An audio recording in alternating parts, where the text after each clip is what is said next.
Hello everyone, and welcome to the first ever Biological Design Center Adobe Illustrator workshop. My name is Luis Ortiz, and I'm a grad student here at Boston University and one of the inaugural members of the BDC Communications Lab. And today I'm going to be working through how to get you up to speed on creating cool figures in Adobe Illustrator.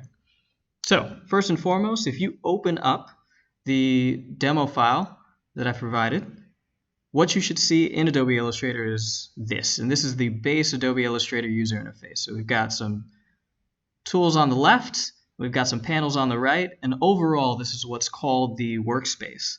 And the workspace can be tailored to the particular type of work that you're trying to execute in Illustrator. One of the easiest ways to kind of switch modes is with this workspace specification tab in the top right. So currently, and by default, it's set to Essentials. But you can quickly switch to, say, for instance, typography. Kind of switch modes if you were working with a lot of text. Now, additional information is provided on the top, and we've got a few more tabs that have been made visible that'll kind of help you work through, let's say, for instance, you were creating like a newsletter or something like that where you needed to modify a lot of text. The way that I typically use Illustrator is with Essentials Classic, and if you click on that, you'll get a lot more information displayed. Actually, this might look like is this.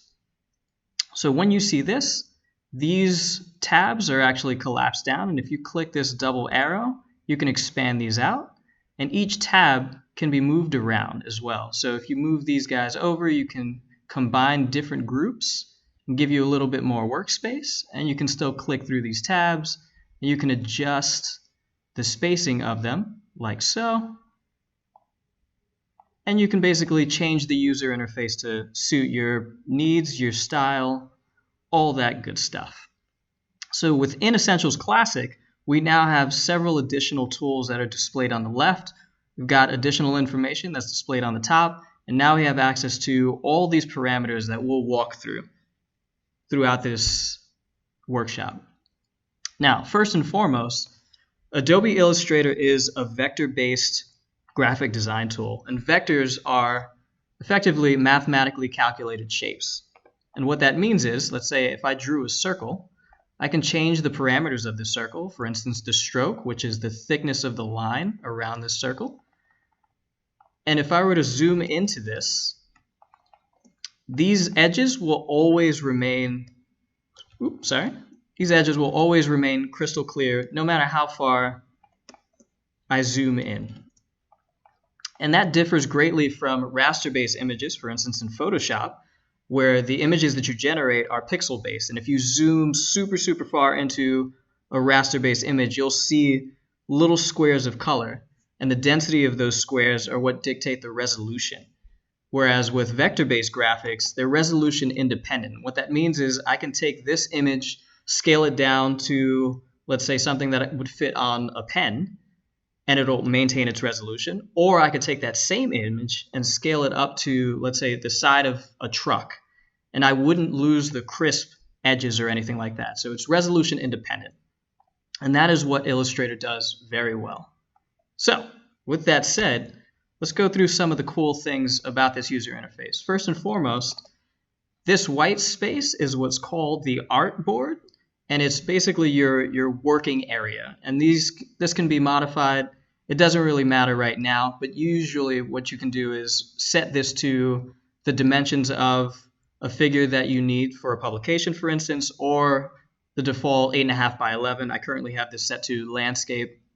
Doesn't really matter. That's not super important right now. But some additional things that are useful for this user interface is what's called rulers. And so one easy way to display those rulers is if you go to If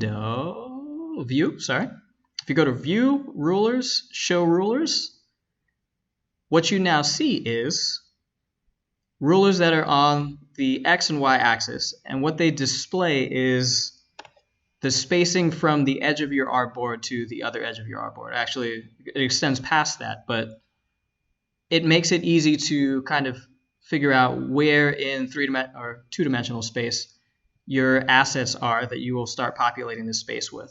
What's even cooler is if you click within the ruler and drag out, you can place what's called guides. And these guides are basically lines that you can use to help organize the layout of your items on this workspace, or on the canvas, sorry. And these won't print. So if you were to print whatever is on this display, these will not print, but you can use them as a guide to place things down. All right, so guides are useful for organization, but we're not going to use those right now. We will come back to them later on, but for now I'm just going to select these, delete them. And what I first want to get into are some of the core attributes that kind of specify parameters that you can use to adjust different shapes that you build in Illustrator, and also some of the core tools that you'll be using throughout your figure making process. So to kind of illustrate this, no pun intended, I'm going to just draw a box real quick. So two major parameters for this box are the stroke, which is the outline of this box, and also the fill. Currently, there's no stroke and no fill applied, which is why it just looks like nothing. If I were to select out of it, you wouldn't even be able to see it.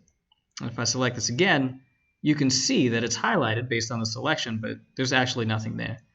So there's a couple ways to change that, one of which is up top. This black square with the red slash through it is the stroke icon. And if I click this, what's expanded out is the swatches tab, which is a list of colors that I can choose from. It's actually the same swatches tab that's over here. And if I click on one of these colors, that color is immediately applied to this box that I have selected. And the other parameter that goes along with the stroke color is also the stroke weight, which is the thickness of this line. And if I click the up arrow here, I can make this thicker or thinner pretty easily. The other parameter is the fill of this box, which is currently nothing. If you don't believe me, if you move this over to the edge, you see that I can see the background here off the side of my artboard. And if I wanted to add some color to this, one way is to select the Fill tab. And this will expand out the same swatches tab, and I can just check any of the colors that are in here, and it'll automatically apply that color to this box. This box, if you have it selected, there are several squares, little white squares that pop up, and these are the anchor points that kind of dictate this square shape. And so if I were to select this square with the first tool, which is the selection tool, it'll select the square in its entirety. And that's different than the direct selection tool, which is the next tool over, the white arrow. And what this allows me to do is select individual components of this square. So this, I just selected the top left point for this square, and if I click and drag it, I can move that point around. I can also just delete it if I hit delete on the keyboard. And that's more or less the direct selection tool in a nutshell. For instance, if I selected these two bottom points and I clicked and held, I can drag both of those points around. I can deform this square or rectangle. And that switching between these two allows me to either move the entire square or move individual components of this square pretty easily. Next tool up, the magic wand tool and the lasso tools. They are additional selection tools, but we won't really get into those. They're kind of tools that are heavily used in Photoshop. For instance, the magic wand tool will allow you to select similar items, and you can specify what the similarity is. If you double click on this tool, it'll bring up these parameters. Let's say, for instance, you wanted to select based on fill color, and you had a bunch of yellow items here. You could use this wand tool to select just the yellow items, for instance. Could be useful. All right, the next tool we're going to talk about is the pen tool. What the pen tool allows you to do is just draw freeform paths. And what that means is if I have this tool selected and I click anywhere on the artboard, it'll drop a point. If I move my mouse around and click again, it will draw a line that connects those points. And I can repeat this indefinitely. And every time I click, it'll draw a new point and connect the previous point to whatever new point that I specify. And if I hit escape, I can exit that. Now I have a path that I've drawn, and it has the same parameters that were most recently applied to whatever object that you created before. In this case, this square had a purple stroke and a yellow fill. That was automatically applied to this object. So with the pen tool, if you just click and keep clicking, it'll draw straight lines. And that's cool, but if you wanted something that was instead curved, if you click and hold, what you'll see pop out are what are called curve handles. And now I'm drawing a curved path. And you can use this to draw more complex and curved shapes pretty easily. And if you click on the last point, if the last point that you click on actually is the first point that you dropped, you can close the loop and create a closed item now with the pen tool. Now, in the Illustrator community, it's argued that the pen tool is the most powerful tool in the Illustrator tool set, but also the most difficult to learn. So play around with it. It's super useful. That is the pen tool in a nutshell. Next tool up is the text tool. So this allows you to just drop text in Illustrator. If you click anywhere on the canvas while you have it selected, it'll drop in filler text. And it's usually Myriad Pro is the default font that it will drop in there.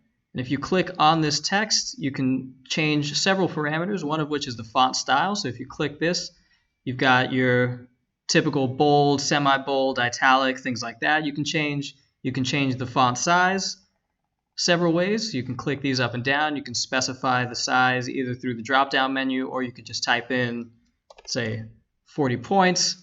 You can change the alignment for that text and several other things. For instance, if you click on the word character, it'll bring up these additional font parameters. For instance, you can make them superscript, subscript. You could do underlines, strike throughs, things like that. That's a lot of the parameters that you can use to play around with fonts are displayed when you click on this character word. And we'll get into using fonts later on, but that's kind of fonts in general. The next tool over is the line segment tool. And if you click on that, you click and draw on the canvas, what you will end up drawing is just a basic line. And the same rules apply. In this case, what I just drew has no stroke and no fill. If I give it a stroke, let's say a black stroke for instance, it'll default to 1 point, and I can increase that to increase the thickness. And that is just a line segment. Next tool over is the rectangle tool, and that's the tool that I use to draw this rectangle up here. And if I just click anywhere on the canvas and drag, it'll draw a rectangle of that specified size. Alternatively, if I didn't want to draw with my mouse or my trackpad, I could double click, or actually just single click on the canvas and specify the width and the height of the thing that I want to draw, and you can do it that way. Now would also be a good time to display, or at least show you guys, that any of the tools that are in this tool set that have a little white triangle at the bottom right corner means that there are additional tools underneath that tool. So what that means is if you click and hold on one of these tools, it'll expand this out and show you additional tools that are available within that single tool. So for instance, for the rectangle tool, I can also draw a rounded rectangle or an ellipse or a circle, a polygon of any specified number of sides, a star, flares, all that kind of stuff. And so any of these things that have these additional tools, you have to click and hold, and this will expand them out, and you can access some additional tools. For instance, with the line segment tool, if I wanted to draw a curved line, I could do the arc instead of using the pen tool, the arc tool, sorry. And the same thing for text. If I wanted to text or type text on a path, if I wanted to play around with different ways that I could apply text to different objects, there are additional tools for that. All right, so those are some of the tools that we're going to be playing around with throughout the course of this workshop, but I want to switch gears and focus on some of these parameter tabs that are on the right. The first of which is the color tab. And so what's displayed here is a spectrum of colors that you can pick from.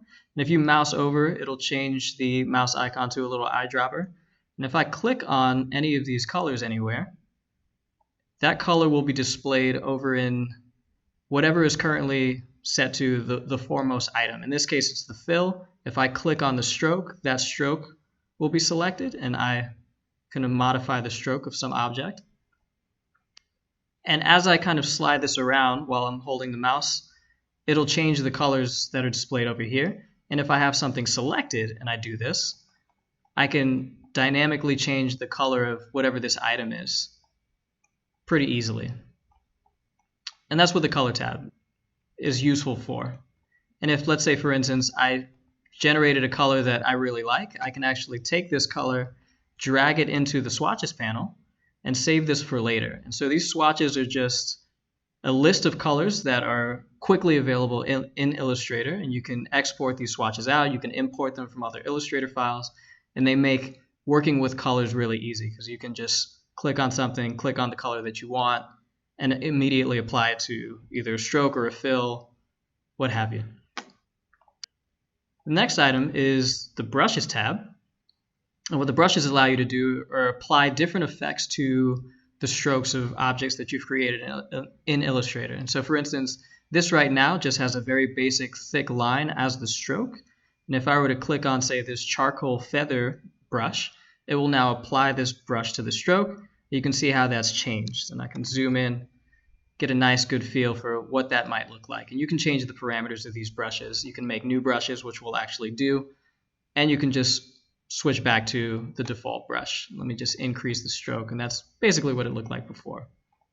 Won't go into symbols, but the next tab down is the stroke tab, and it's very simply just the parameter or the weight of the stroke, and I can, the same way that I modified that number over here, I can modify it over here. The gradient tool is basically a transition between colors, and we'll play around with this a little bit later on, but what that looks like is if I were to apply a linear gradient, for instance, I wanted to transition from one color to another. Right now, after I clicked this gradient was applied to the stroke, so now that looks, it's a little bit hard to see, so I just switched this out, and now the gradient is applied to the fill. And what this is doing is it's transitioning from this red color to this blue color, and it's doing that very smoothly.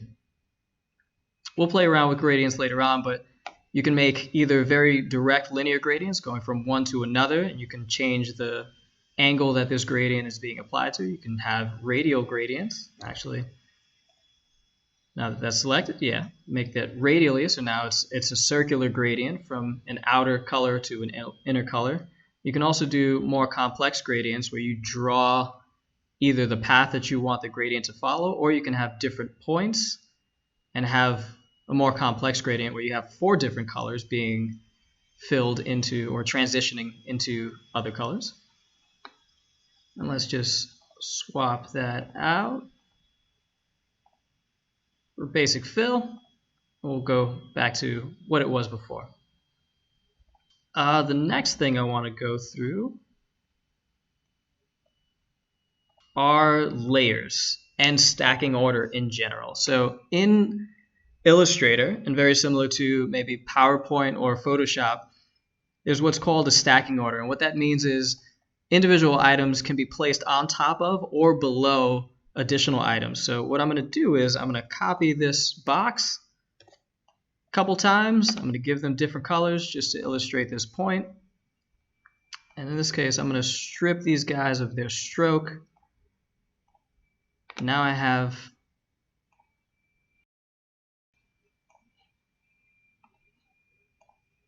three different rectangles of 3 different colors. And as they stand right now, this blue rectangle is at the topmost position, and it is above this magenta rectangle, and that both of these guys are above this yellow rectangle.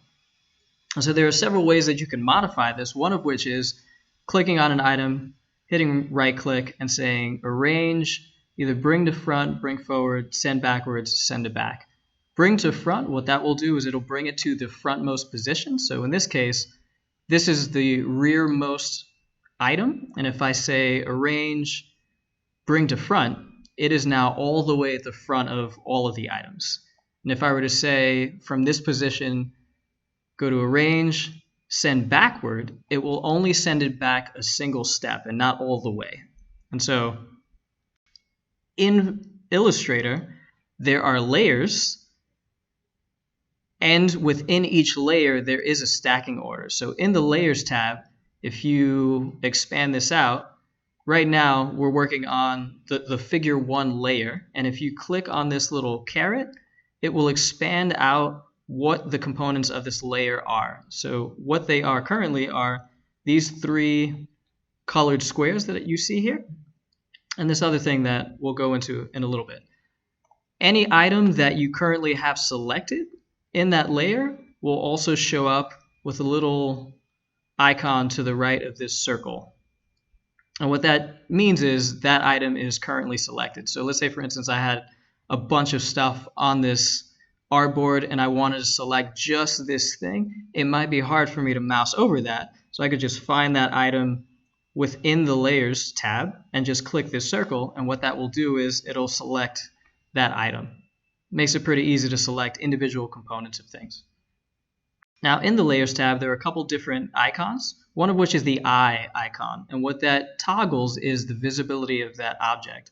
You can do that with either the entire layer here, or you can do that for individual members within a layer. And what this allows you to do is kind of simplify your workspace. If, let's say, for instance, I only needed to modify this thing and these guys are kind of in the way, but I don't want to get rid of them, I can just hide them. And now I can work on this without playing around with any of the other components that are technically above it. The other column is for locking things. And if you click on them, you'll see this little lock symbol that comes up. And what this will do is it will lock the item and it will not allow you to select it or modify it in any way. And what this is useful for is, let's say, for instance, I needed to work on these 2 objects, or I wanted to select only these 2 and not modify this, but I need it there as a kind of visual guide. If I lock that down, that's just there indefinitely. I can't do anything to it, and I can just work on the things that I'm interested in. That is layering in a nutshell and stacking order. The layers themselves are also in a particular stacking order. So from top to bottom, figure 1 layer is currently the topmost layer. Figure 2, 3, 4, and 5 are all below it. Currently, they are not visualized, and only figure 1, or the figure 1 layer, is visible. And I can kind of toggle that. If I had nothing visible and I mouse over, you see this little circle with a slash through it. And what that means is I'm trying to modify a layer that isn't currently visible. And so that's impossible. That's why you get that weird little icon. Okay, now before we get started actually generating some figure imagery, I want to go over some really useful keyboard shortcuts real quick. So the first one is in regards to navigation around your artboard or your workspace. So if I click the space bar, what you'll see is the mouse cursor will turn into a hand. And while I'm holding the space bar, if I click the left mouse button and drag around, I can pan around this artboard. And this makes it really easy to kind of move around instead of scrolling or using the trackbar down below or to the right. I can just quickly move around in the art space. If I were, let's say, over here somewhere and I wanted to recenter this artboard in the middle of the display area, if I hit Control or Command 0, it'll automatically center this artboard in the middle, which is super useful. Now, in terms of zooming in and out, if you hit Control or Command minus, you can zoom out. If you hit Control or Command plus, you can zoom in. And what's cool about the newest version of Illustrator is that if you have an object selected and you try to zoom in, it will automatically center that object, which makes it pretty easy to zoom into things that you're interested in modifying. Pretty easy. So using those couple keyboard shortcuts, you can quickly navigate around your canvas or your art space and identify the things that you need to zoom in, focus on, zoom back out real quick. Super easy. All right. Now, a couple other useful keyboard shortcuts regarding content generation and movement as well. If I have something selected and I wanted to move it explicitly left or right, or lock it to the x-axis or the y-axis, if I click on it and hold shift while I move, it will only move to the left or the right. Likewise, if I'm holding shift, it will only move up and down. That's useful. And also, if I wanted to duplicate an object, if I click and hold Alt and move over, I can make a quick duplicate of any object. Another cool shortcut is if I did click and hold Alt and Shift, I can move an object down explicitly, just straight down, and also make a duplicate. And once that's done, if I hit Control or Command D on the keyboard, I can duplicate whatever I just did. This works for both moving things and creating duplicates, or duplicating things like around a path. We'll play around with that later on.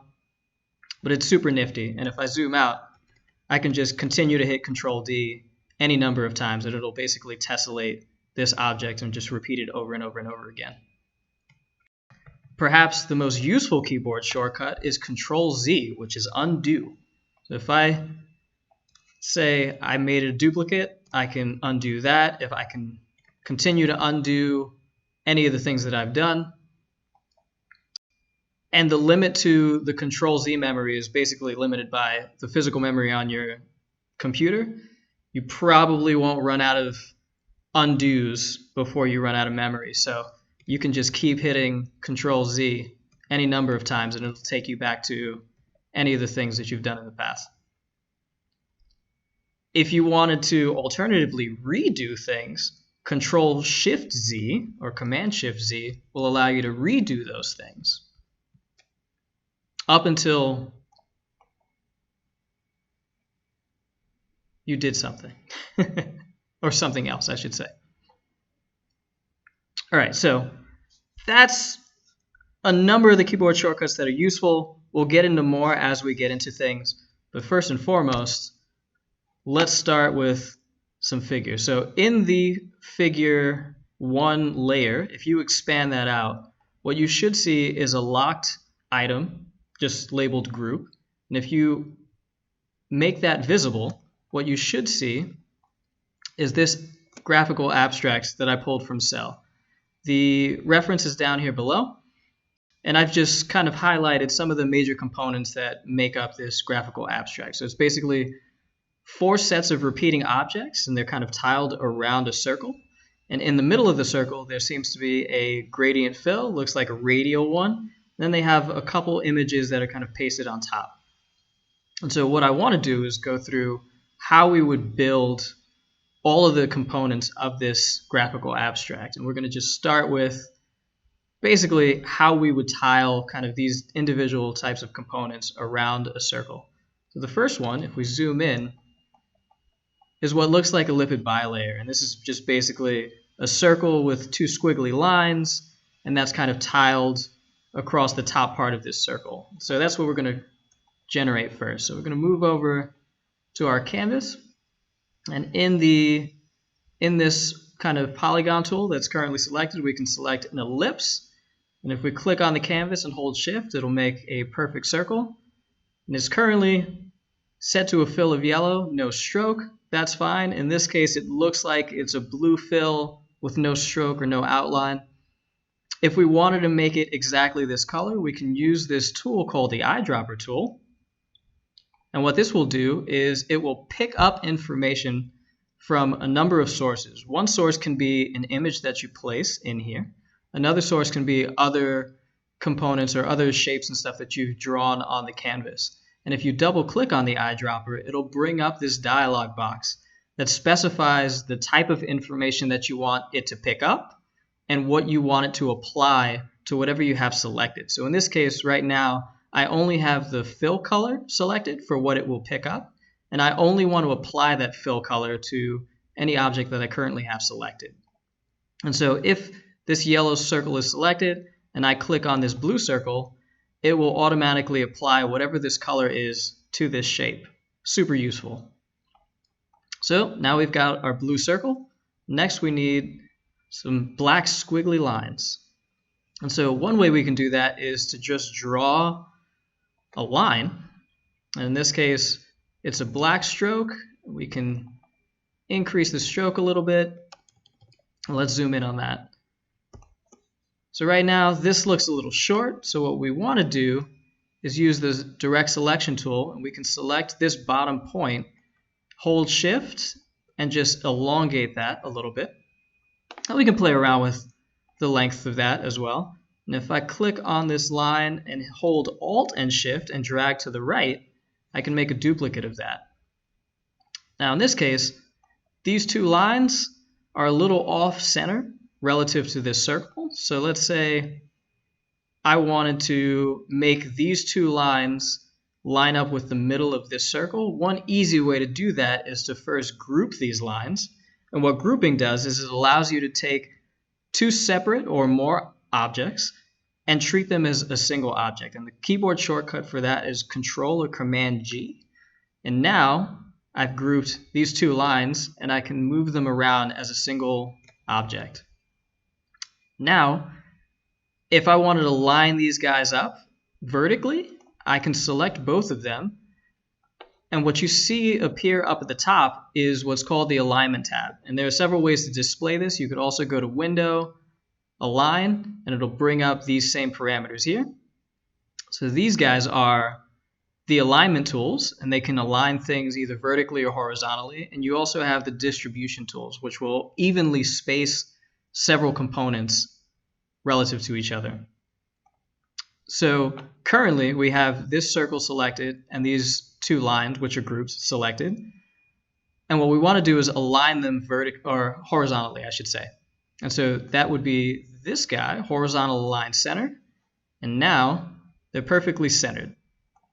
But in this case, this group is currently above the circle. And if you go back to this guy, the circle would be on the topmost portion. So what we can do is just say arrange, send backward, and now these lines are behind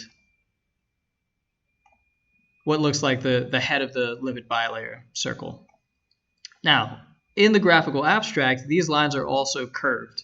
And what we can do is we can apply an effect to them. And so if we go to Distort and Transform in the Effect tab, Distort and Transform, Zigzag. If we click Preview, we can apply a zigzag effect to these lines. And you can make this either a sharp or a smooth effect. In this case, the default is usually a sharp or a corner. If we click on Smooth, we can smooth this out. And we can also play with the relative size of the extent of this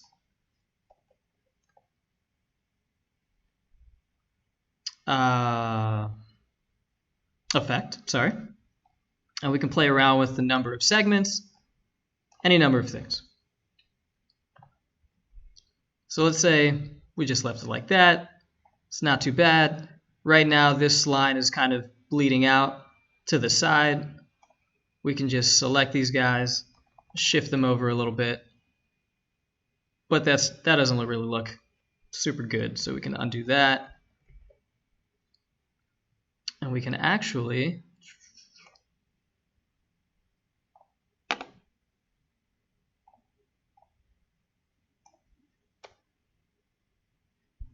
make this just a little smaller. Actually, that's too small. Another quick thing to bring up, if you have an item that an effect has been applied to and you wanted to either modify the parameters for that effect or just strip it all together, that information is displayed in the Appearance tab, which is over here on the right. There's a Zigzag tab now, or a Zigzag parameter. If you click on that, it'll re-bring up this dialog box that'll allow you to respecify some of these parameters. So let's say I just wanted a thicker or more wavy lines. I can just kind of increment this up. And that looks pretty decent. Actually, stick with 2. All right. So now this is one component, but if you look at this graphical abstract, that is 1/2 of what this repeating component seems to be. And so what we can do now is select both of these guys, group them, and we can reflect this and create a copy of it, or direct duplicate on the other side. One of those tools that you can use is the rotate tool. And if you click and hold that, it'll expand out to display the reflect tool. And what this will do is we'll reflect about a particular axis. And as you have this selected, this light blue crosshairs are the axis about which this item will be reflected. So if we click and hold Shift, I can lock that reflection to 90-degree increments, which makes it pretty easy. But what I've just done is reflected the original object, and what I instead want to do is reflect a duplicate of this. So if I hit or hold Alt and Shift,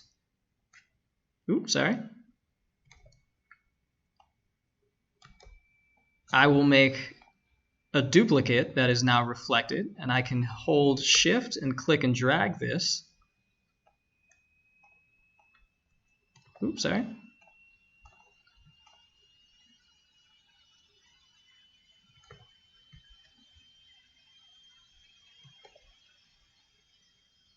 Let me just do this again real quick. Bam.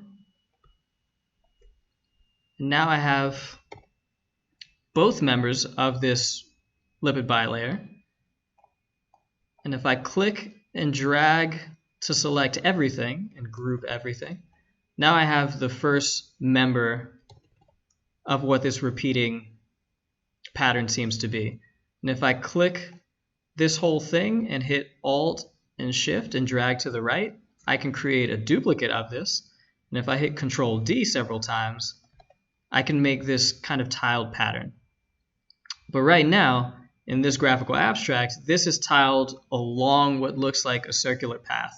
And so I'll show you an easy way to do that. So if I just undo this and have this member selected, in the Brushes tab, I can click and drag this item directly into the Brushes window. And this will bring up a new dialog box. And what we want is a pattern brush, so we'll select pattern brush. And now this will bring up an additional dialog box that kind of specifies the parameter of this brush that we're trying to apply. So for a name, I'm going to just say lipid bilayer. And for the parameters, let's say approximate to fit, and we'll play around with this in a sec, and hit OK. Now I have this brush displayed, and if I click on the brush while something is selected, it will automatically apply that brush to all of the paths for whatever's selected, and that's not necessarily what we want to do. So we'll just move this out of the way, and let's show you. Let's say I drew a circle. Let's swap that out. So now we have a circle with no fill with a blue stroke, and I want to apply this brush to that circle. And once this is applied, now you can start to see how this simple object is being repeated around the stroke of this circle. Now it doesn't look the best right now, which is okay. A couple things that we can modify are, one, the stroke weight, and if I drop that down a little bit, this looks a lot better. And the cool thing about applying a brush to a stroke is that the brush will actually modify or adapt to any change that I make in the stroke. So let's say, for instance, I took the direct selection tool, I selected this point and started to move it around. This will automatically adapt to this new path, which is a lot more powerful than me just trying to duplicate an item around a path manually and then have to go in and kind of individually move things around.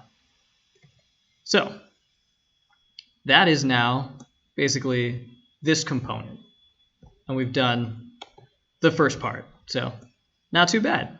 Now we just have to repeat that with different things that we draw out. So the next one, the next one's going to be what look like embedded protein that have some like transmembrane domain. So these are, or what look like, paths that were just drawn and kind of joined together, made different colors, and then just kind of repeated. So one of the easiest ways to do that is to physically draw out those paths. So in the what's called the shaper tool, I didn't go over this before, but the shaper tool is a very basic tool that allows you to draw these vector-based basic shapes by actually just drawing them out. So let's say, for instance, I wanted to draw a square. If I draw a square with the shaper tool on the canvas, it'll automatically convert it to a regular shape. Never really use it, but could be useful for some people. But if you click and hold on that and expand that out, you'll have what's called the pencil tool. The pencil tool will allow you to just draw some of these basic paths. So let's say I had a bunch of squiggles. It will smooth that path out a little bit, and that's can serve as kind of the topmost portion of that. And then we have the internal portion. So let's say I draw something like this. Give it a different color. Right now it's yellow. I can play around with the thickness of that. Make it a little bit thicker. You can do the same thing for this guy. In this case, this is blue, but it's the same blue as this. So we can click on the eyedropper, actually of that. And right now it's just applied this to the fill, which is wrong. So we could just swap that out. And then for the fill, click on none, and now it's just blue. And for the bottom, it looks like it's just a duplicate of the top. And so we can kind of cheat the system, hold Alt-Shift, move this down. And instead of reflecting this, we could just rotate this so it doesn't look like a direct reflection. Back in the rotate tool, or if you hit R on the keyboard, we hit Shift and rotate that. Now we've just rotated 180 degrees, and we can move this around to kind of line up. So right now, these are effectively three paths that are not joined together. And so these lines kind of end at this point and this point, and we want to join these guys. So if I click and hold and drag to select these 2 points, there are a couple things that pop up here, one of which is this symbol, which is to connect selected endpoints. And if I do that, it will connect those points. And now what's happened is it has supplied whatever this stroke color was to the path that I've just extended it into. And if I do the same thing for the bottom, same thing will happen. And that's okay for now. So if we extend that, now this whole thing is one contiguous path whose parameters I can change in one click of a button. Let's say I wanted to give it a different color, blue. Now it looks more or less like this. But the problem is I need this inner membrane domain, or whatever this might be, to be a different color. One of the useful tools to use for that is the scissor tool. And if you don't have that displayed, it might be displayed as the eraser tool.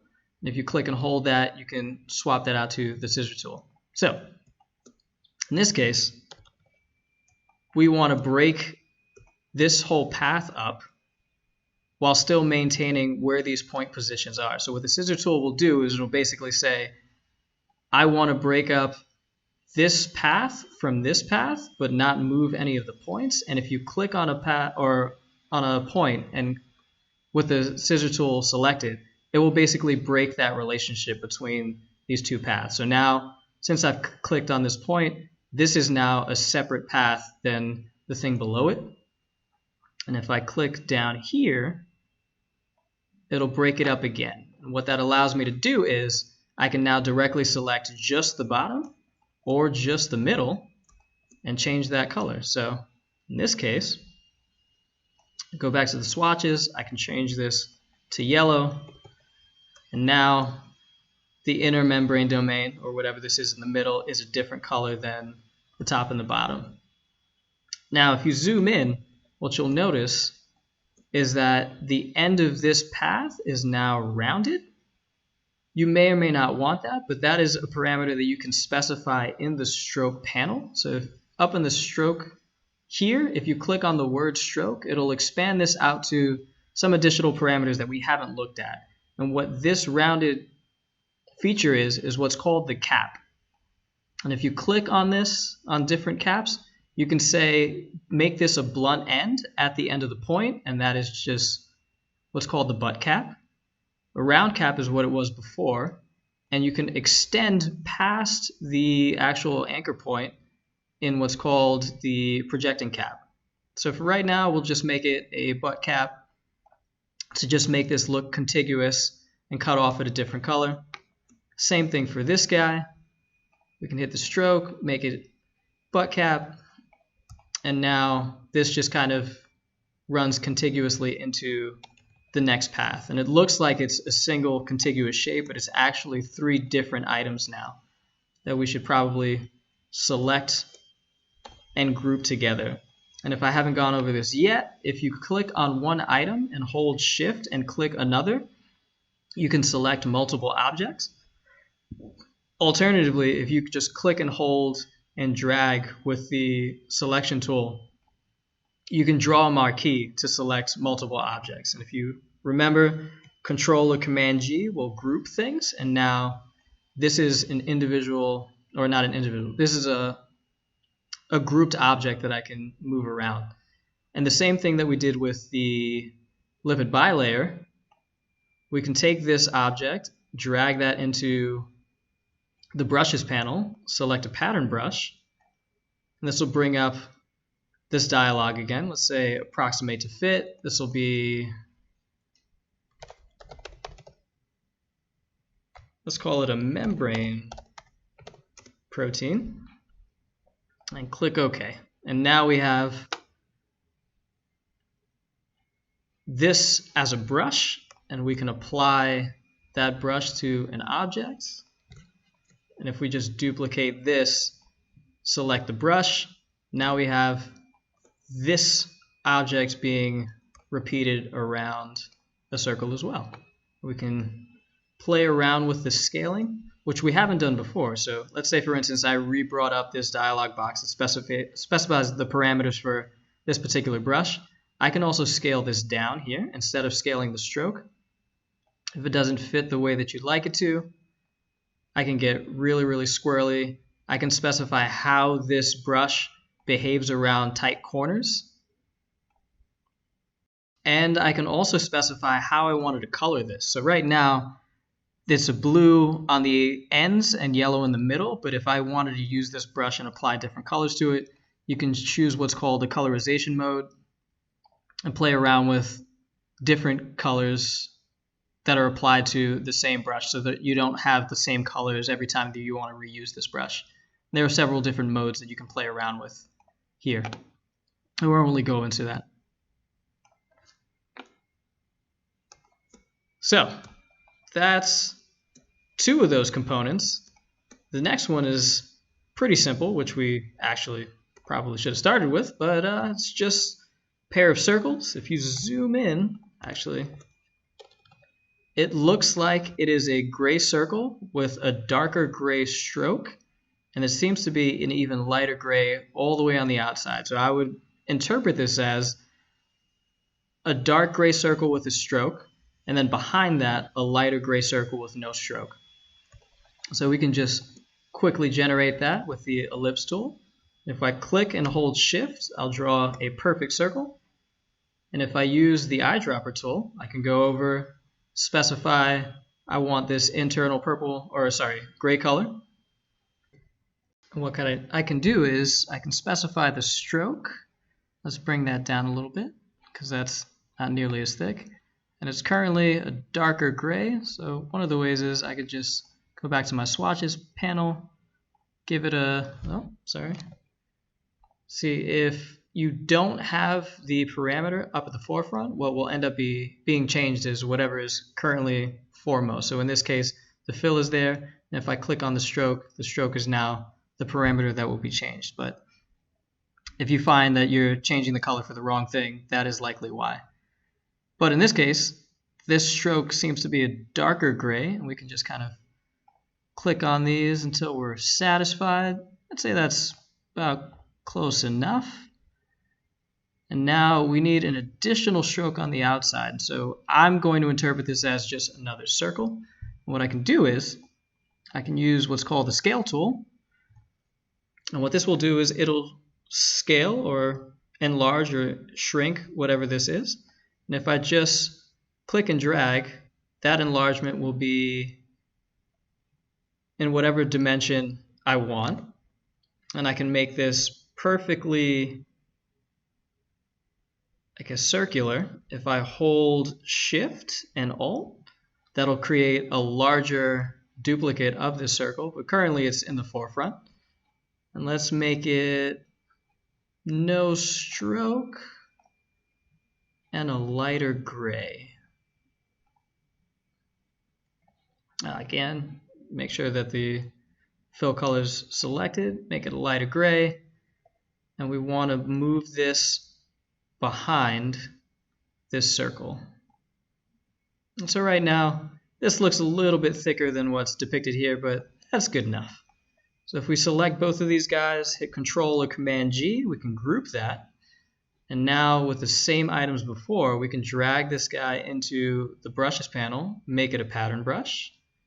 And now we have a brush instance of this. Let's just call it circles. I can't spell. Let's go approximate path. And now we have a brush made out of this guy. So let's delete this. Let's make a quick duplicate. Click on that brush. And now we have a patterned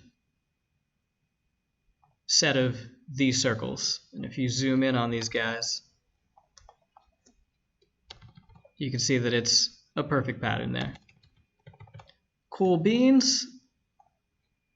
Now if we wanted to adjust the sizing of this seems to be one of the ways we can do is increase or decrease the stroke weight. And if you keep increasing this, you'll see that some of these members of the brush will start to deform to kind of fit around this.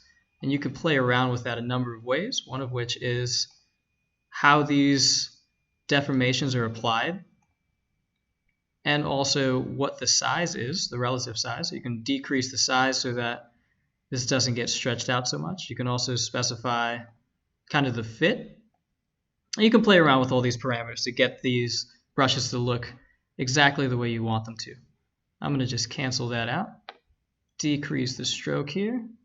That looks about good. And so that is 3 out of the 4 members of this circle. So we can, now that the brushes are saved, we can just get rid of these guys. And now the last item is what looks like an image of a protein. And so we can do this a couple different ways. I would say this is an image of a protein with some squiggly lines. We can bring in images into Illustrator. And the easiest way to do that is with the place command. And if you go to File and Place, it'll bring up a dialog box where you can specify what item you want to bring in. In this case, if you navigate to the Assets folder in the Illustrator Workshop demo files folder that I provided for you, and double click on that, what you'll see is a cursor that is a thumbnail of that item. And if you just click within the artboard, it'll drop that item at 100% its scale. And if we click on the corners and hold Shift, we can scale this down very quickly to kind of fit what we want. So let's make it a little smaller. And we can actually just take this guy, drop it into the brushes panel, make it a pattern brush, same as we've done before. And we can tessellate this across a path. Let's just call it protein image. And now, if I draw a path and apply this brush to it, now this brush is kind of applied to the path. I didn't add the little squigglies, but you could alternatively just take this image, draw some lines, group that, and then make that grouped object a brush, and it would basically give you the same thing. So, another interesting thing to note about images, specifically in Illustrator, is that if you paste an image in here, it will normally serve as a link to wherever that file came from. And this is important because if you share an Illustrator file with someone if you share an Illustrator file that you have a lot of images pasted in here from external sources, you need to embed them into the Illustrator file to actually share them. So what this is basically an image, it's a display of the image that is being pulled from the local directory wherever this image came from. And so if you just share the Illustrator file, that image won't necessarily come along for the ride. So if you embed the image within the Illustrator file, everything is contained within the Illustrator file, and you can share that with just a single file. The con there is that as you embed more images into the Illustrator file, the size of the file will enlarge, and that may or may not be a problem depending on the resolution and the size of the images that you embed. We can go more in depth into that later on, but that's just a quick high-level thing. So, moving on, these 4 components are repeated only around a quarter of the circle of what's shown here. And so an easy way to do that is as follows. So let's say I drew a circle, and another keyboard shortcut that I haven't told you about yet is as you click and hold Shift, it'll draw a perfect circle, but if you hold Alt as well, that circle will be drawn outward from the innermost point instead of just outward from wherever you're dragging. And so I could just quickly make a circle that's about the size of this whole thing. Let's give it a stroke. And by default, it's that light gray that I've used before for that last brush. Right now, if I were to apply any of these brushes to this circle, it would go the full path around.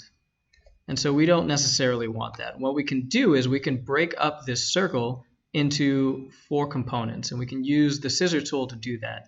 And so if we, with the scissor tool selected, if we click on these paths that are building this circle shape, we can break up this into individual quarters. So now I've broken the connection between a lot of these points, and now I have basically 4 distinct arc paths that I can now apply these strokes to individually. So let's say we apply this to this path, we apply the next one over, which is this one,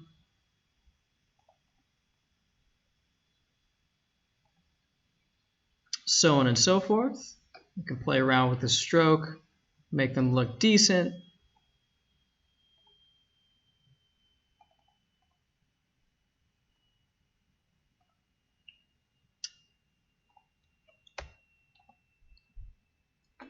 So actually for this one of the ways that we can make this a little better is to play around with the sizing.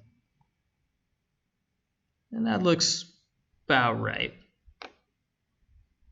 And if you adjust the parameters of a brush that's already been applied to things, you'll get this kind of warning asking you if you want to use the strokes that you've just kind of modified. And you could just say apply the strokes. It'll apply it to whatever you currently have selected, and you're good to go. Now, this is at the topmost portion, so what we can do is we can select the whole thing, group it, and with the rotate tool, we can hold Shift and rotate it 45 degrees, and now it looks pretty much like this. Not too bad. Now, in this case, there is a gradient fill on the inside. So what we can do is we can create another circle It's about yay big. And in that circle, we can throw a gradient fill. And there's a couple different ways to do that, one of which is using the gradient tool, which is right here. And we can specify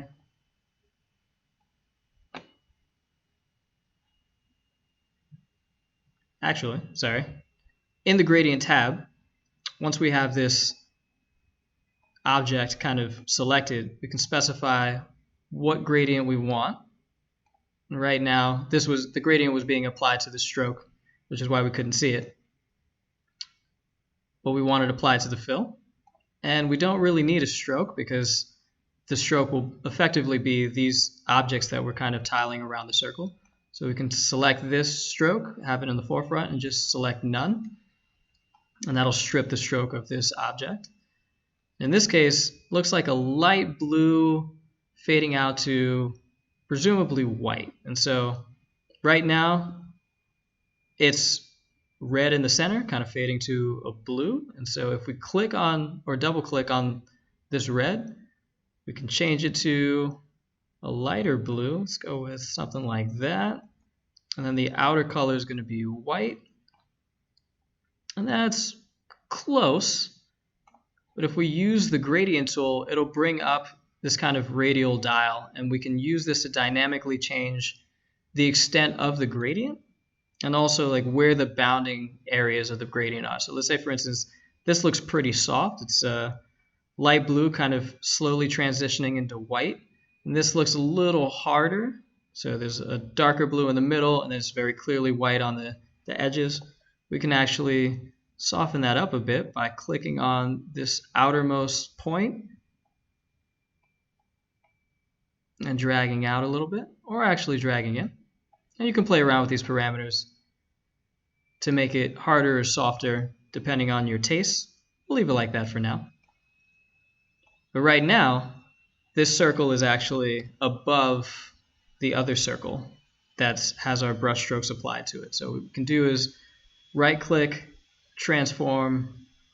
arrange, send backward, and now it's in the background of this. So it's looking pretty good. I'd say the last thing that's left are what look like some crystal structures for some proteins and some other images. And it looks like these are just images kind of pasted in the middle. So as we did this for this brush, we can go to File, Place, and we can take some crystal structures that I've provided, say place them. And these look pretty big, and if we just hold shift as we scale, what it'll do is it'll maintain the aspect ratio, otherwise we'll start squishing and distorting the image. So we just hold shift, we can scale those guys. And that's pretty much it. You can rinse and repeat that for some other images, and that's the first graphical abstract we just did. Not too bad. All right. That was a relatively simple example, and hopefully you're ready to tackle some more difficult things, or at least a little bit more intricate. Maybe it'll be easier for you. Who knows? But in the Layers tab, we can toggle the view off for figure 1, and we're going to switch modes to figure 2 now. So if you toggle that on, or toggle the visibility on, what you'll see is this new graphical abstract. And this is taken from one of Pam Silver's papers, 2014, about toggle switches, or toehold switches, sorry. And it's built by a few different components. So at the top panel, we've got some lines, some different colors, some arrows and stuff, some text, some basic shapes. Doesn't look too bad. We've got some flow cytometry data, some histograms in the middle, and an orthogonality kind of matrix. And then at the bottom panel, we've just got some basic shapes that are kind of repeated from the top. Got a couple lines, some repeated lines here and there, some squiggly lines, basic shapes, things that look like the RNA toehold switches, different colors, and then we've got some basic shapes over here, a lot of text. Doesn't look too bad, but I'll show you how to build these things individually. So we'll start out with this original toe hold switch. It looks like it has the most detail. Not too bad, but we'll just draw this out. So first and foremost, it looks like a circle, some lines, and different colors. So we'll just draw that out real quick. So with the ellipse tool, you can draw out a circle about yay big. It's currently using the gradient fill that we just used on our last figure. We can just say use a solid color. Right now the default is white. We can change that default to light blue. It's about the same. You could also use the eyedropper tool, kind of figure out that color. But right now we need a stroke and not a fill, so we can just quickly switch. Let's undo that.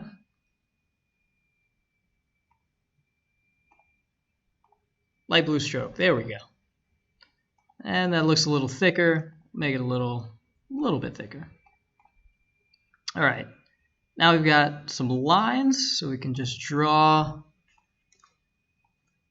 some lines that we've drawn before. It doesn't really matter how long these are. We'll fix that up later on. If I click on the line, hold Shift and Alt, I can create a duplicate. And same thing for when we created this lipid bilayer brush. What I want to do is group these so that I can center them relative to this circle. And we'll just use the horizontal alignment tool again. And if I click that, I've just centered these guys. If you want to make it a little more extreme so you can see the difference, that's what it looks like when you center them. Okay. We can also use the pen tool to add this little kind of offshoot from this line. We can do the same for this line as well. So if I have nothing selected, I have the pen tool. If I highlight around where these points are aligned, what you'll see is this little purple line, which is one of the smart guides.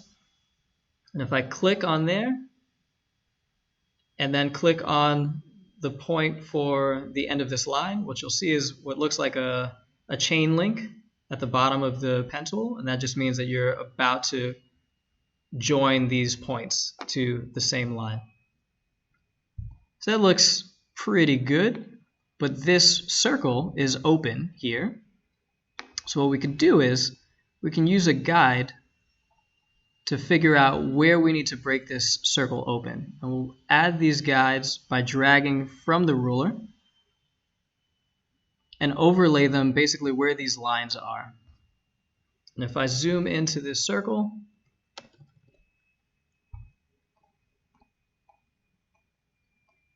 I can play around with where I start adding points. So in this case, these guides are editable, so if I click on them, I can move them around.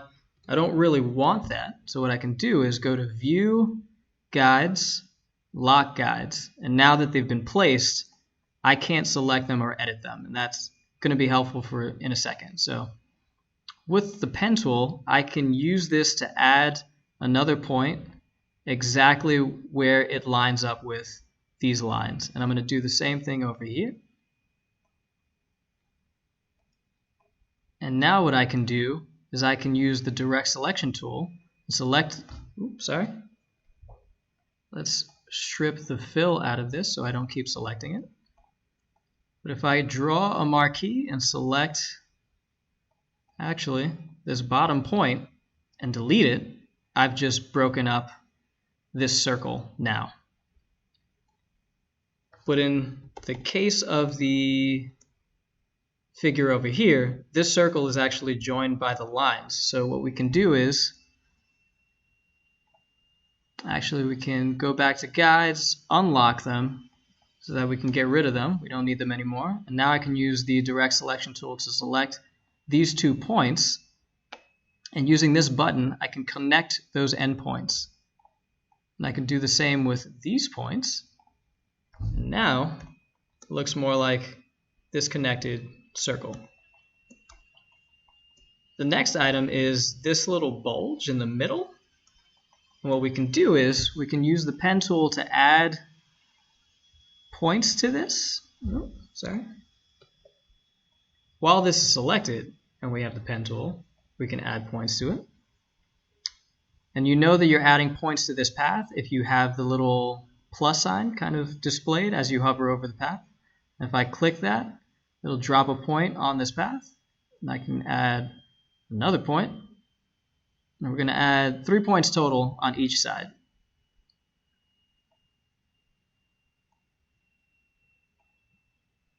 Okay.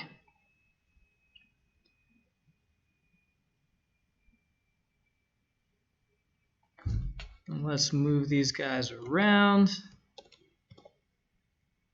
just to make sure they line up more or less.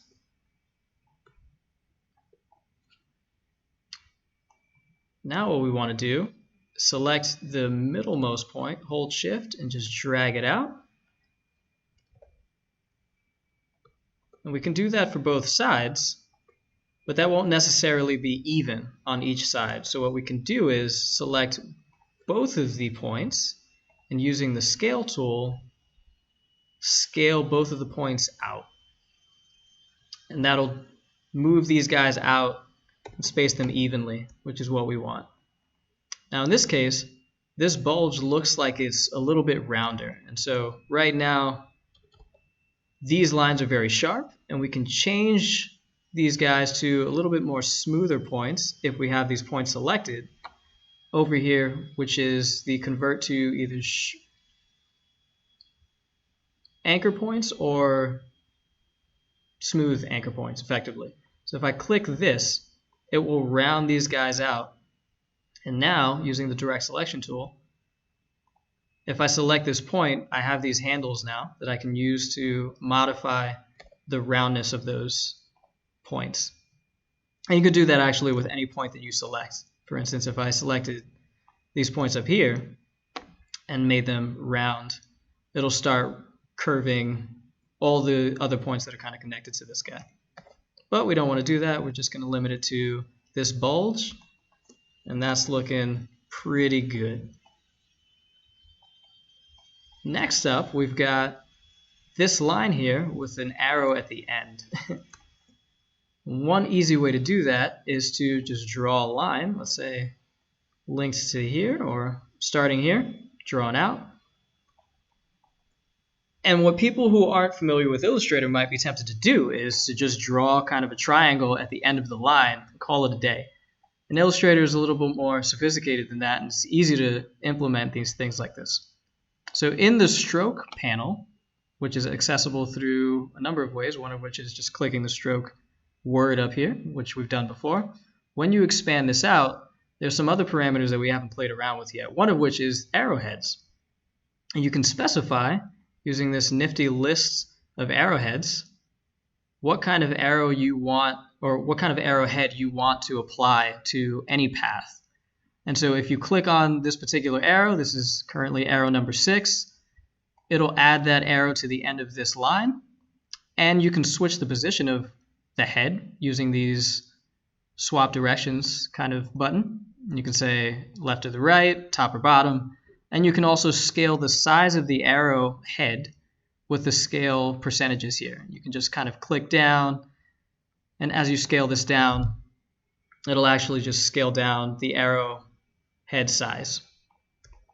And that looks about right there. And for this guy, the color is actually green, so we can switch that to green. And it looks like this is a little bit thicker than the rest of the lines, and so we could just increase the stroke a little bit. When you play around with the stroke of a line that has an arrowhead applied to it, that arrowhead will also be enlarged or decreased, proportional to the stroke, actually. So if we wanted to just bring this down a little bit, we could do that. Piece of cake. But we'll leave it the same stroke as this, just because I like the way it looks better. Now, right now, we have different colors applied to different components of this circle and this little bulge. And what we can do is, using the scissor tool, we can break this bulge up so that is now its separate path, and then we can apply a different color to that path. So in this case, looks like a purple. We just made it purple. Now the problem here is, if you zoom in, I've just broken this path up, and there's a gap here. So one of the ways that we can kind of fix this is we can extend this path with the caps, but that doesn't look too good. If we use a rounded cap, that doesn't look too bad. But right now, it is above this part of the path, but below this part of the path. So if I just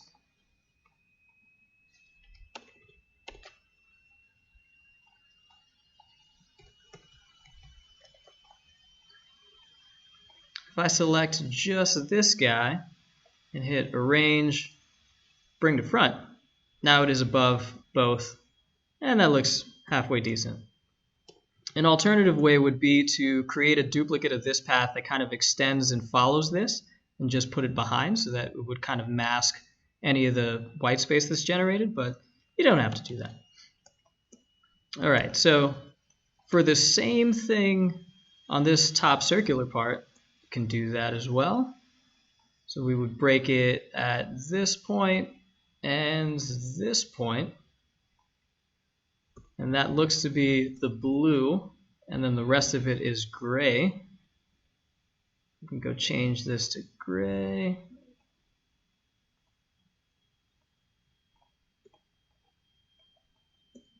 That looks good.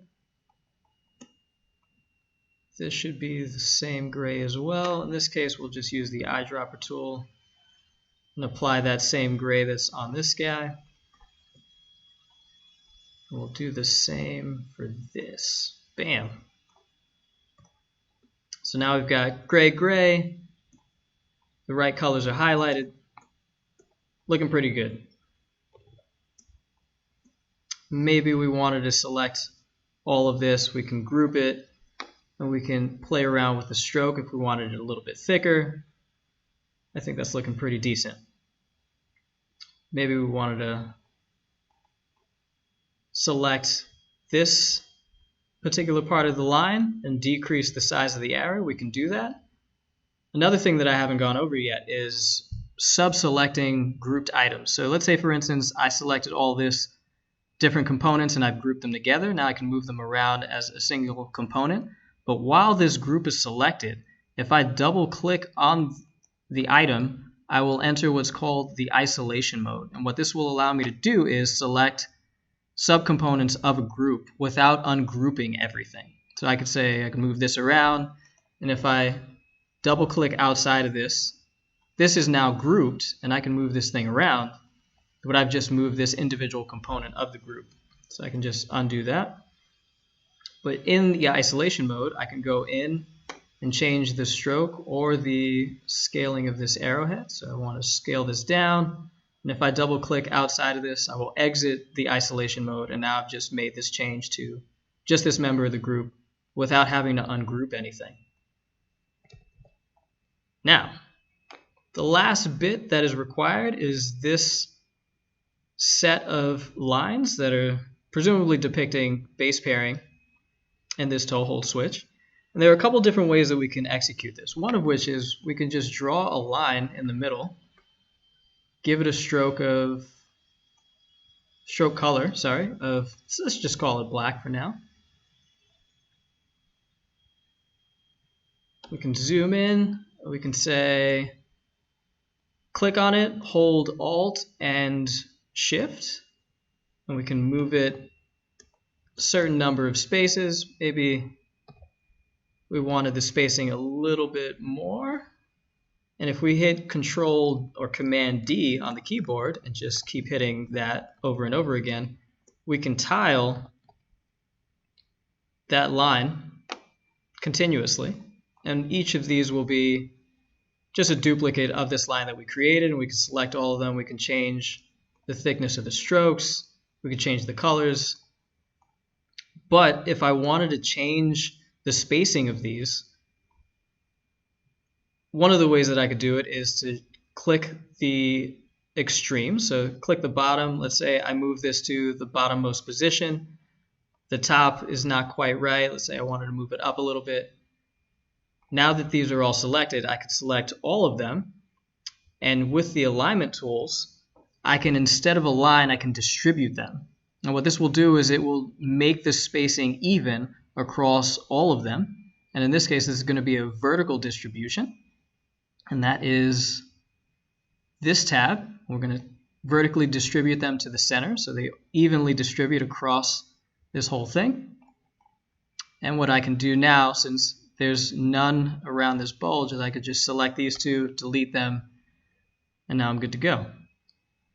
Another way that you can do this is using the blend tool. And what that'll allow you to do is, let's say for instance we had the two. We could say I want to repeat this item between these two components a set number of times, and that is what this tool is right here. So once this tool is selected, if you select one item and then hold shift and select the other, it will blend them based on some parameters. And if you double click on the blend tool after the blend has been applied, you can choose how they're spaced. So you could do a smooth blend. Right now it's just a black line into a black line, which is why it looks the way it does. You could also specify the steps, and if you have the preview item checked, let's say we put 10 in there. Now we're saying to repeat this line 10 times between this line and this line. And we can increment this up. Actually, if you select in here and you just hit the up or down arrows, you can increase or decrease that spacing pretty easily. You can blend not only different shapes, you can blend a shape into a different shape or a color into a different color. The blending tool is pretty powerful, and it allows you to do kind of this specified repeat of something. But we already did that, and what we've got is pretty good. So we can select all of this, we can group it, and now we've got at least the first component of what this toe hold switch looks like. The rest of the components are basically what we've done before, which is another arrow that's kind of colored gray here instead with the same arrowhead. This is a repeat of basically this blend, or the repeat of the lines that we've made. And this arrow looks like it's just a repeat of, or copy of this arrow. This line looks to be several lines that have just been broken up, made different colors. We can actually do that. Let's say draw a line.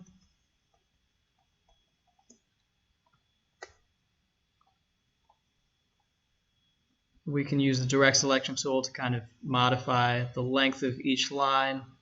If I click and hold shift and alt, I can duplicate a line. And right here we've got 1, 2, 3, 4, 5 components. It's 2, 3, 4, 5, and it looks like green, gray, purple, blue, gray. So let's say use the eyedropper tool, get that green.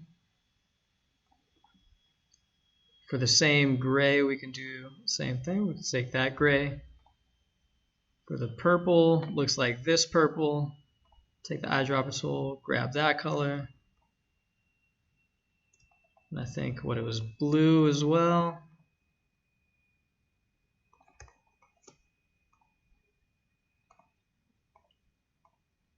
And then gray.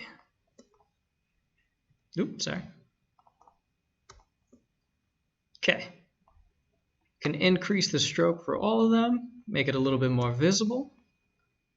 And this shape, which looks like a ribosome, looks like it's just two oblong circles kind of joined together. And so one easy way to make some slightly more complex shapes like this is with the shape builder tool. So in this case, we could just draw kind of an oblong shape.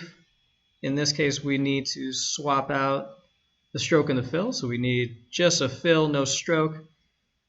And if I hold Alt and Shift and move it down, I can scale this to make it look a little less oblong. And for the sake of generating this image, this is more or less what that looks like. We can actually group these guys, kind of squish them in a little bit.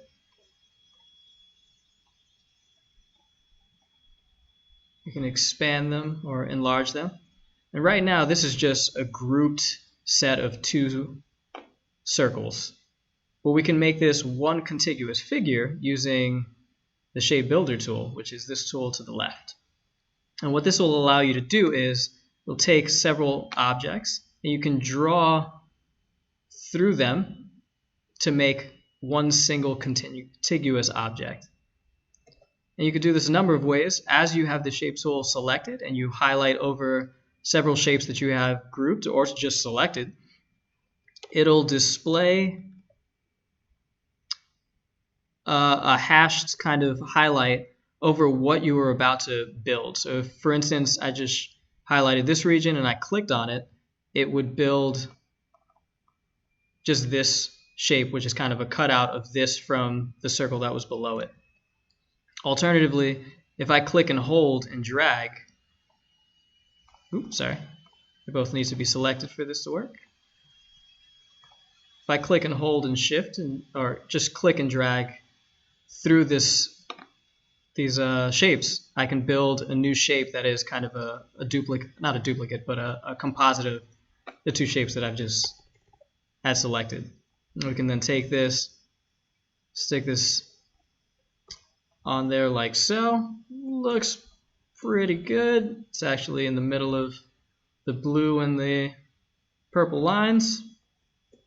And this just looks like a rounded rectangle for the active gene. So we can actually, in the ellipse tool that was displayed, if we want to create a rounded rectangle, we have a rounded rectangle tool that we can generate for that. And if we click and drag and hold, you can just drag that rounded rectangle. And while you're holding, if you hit the up or down arrows on the keyboard, you can increase or decrease the extent of the rounding of the corners on that rectangle. Let's say about there. And in this case, I think they have a fill, green fill to them, likely similar to the same green that's on the line. And so while that's selected, we might need to change this back to fill color. I just want the color, and that did not work. Yeah, so when you're playing around with the eyedropper tool, you might want to mess around with the parameters that you currently have selected for what is currently applied and selected. As otherwise, you'll get funny stuff like that working. Another way to apply different colors to different things is with that item selected and the color displayed here, you can literally just click and drag into something else and it will apply that color. So in this case, we applied the green color to the stroke and I just swapped that around. And now we've got a fill on this item that is the same color as this line. And there are several of those, so we can just click this guy, hold shift and drag to the right. And now we've got two. And there's an additional one in the middle that is aligned. So we can just hold Alt and drag. And when we select all of these guys, we can distribute them evenly. And just move this one up a little bit, and that looks pretty much like that. And if we select all three of them and group them, and use the reflect tool and hold shift while we rotate this around, we can move these guys down, and now we've got these three on the bottom, which are direct duplicates of the ones at the top. Pretty easy. Now we've got another arrow down here with some lines that are repeated again. We could do that the same way we did this, or we could do something different. And there's also an arrowhead at the end of this guy. We could just select this, go to stroke, go to arrow number 6. And if we wanted it to be exactly like this, we could actually specify that I now want to pick up everything about a stroke and apply that stroke. So let's say no longer want the color. I can just click on this and it'll apply all these parameters to this guy. And we can play around with the scaling on the arrowhead if we want. Make that a little bit nicer. And there we go. It's not bad. Okay, so that's more or less the major components of this figure. We can add some text, but we'll save the time and move on to some of the flow cytometry data. So for those of you who do lots of flow cytometry work, this might be of particular interest to you. So what we're going to do is we're going to select all this, group this so we can get it out of the way. Do the same for this guy. And now, in whatever flow cytometry data analysis software that you use, I particularly use FlowJo, you should be able to export those histograms as a number of different file types. Now, in terms of importing those into Illustrator, some of the major ones that you might want to use are SVG or EPS, which are vector-based images that will allow you to bring those assets kind of into Illustrator and also modify them. So let's say using the file place command, which we've used before, if you navigate to this item, which is the flow cytometry histogram, this is, I believe, an EPS file that I exported from FlowJo. It's just some basic flow cytometry histograms. This is actually real data. So when it comes into Illustrator, it will be grouped. And if you want to ungroup things, you can do it a number of ways. You can right-click and click ungroup, or you can hit the keyboard shortcuts Control-Shift-G, and that'll ungroup things. And now, you might actually have to do that several times because there may be several layers of grouping on this item. So what I've just done is I ungrouped it, and now this white background is its own group, which we don't necessarily need. And now for the actual histograms, there are several components, one of which is the outline of the histogram, and the other is the fill. And if I click on one and move it around, you can kind of see this is just the fill underneath the curve, and the outline is a separate item. Now they're pretty much redundant, so what you could do is select the fill and kind of delete that. And for the outline, you could assign your own fill within Illustrator. In this case, you can make it same blue, just for kicks, but you can make this any other color. And the same thing for the red down here. You get rid of that fill and just keep it as one contiguous item. In this case, we'll make it red as well. And now that's nice and clean. You also have the bounding box for the entire histogram and also the axes. They're all selectable and modifiable.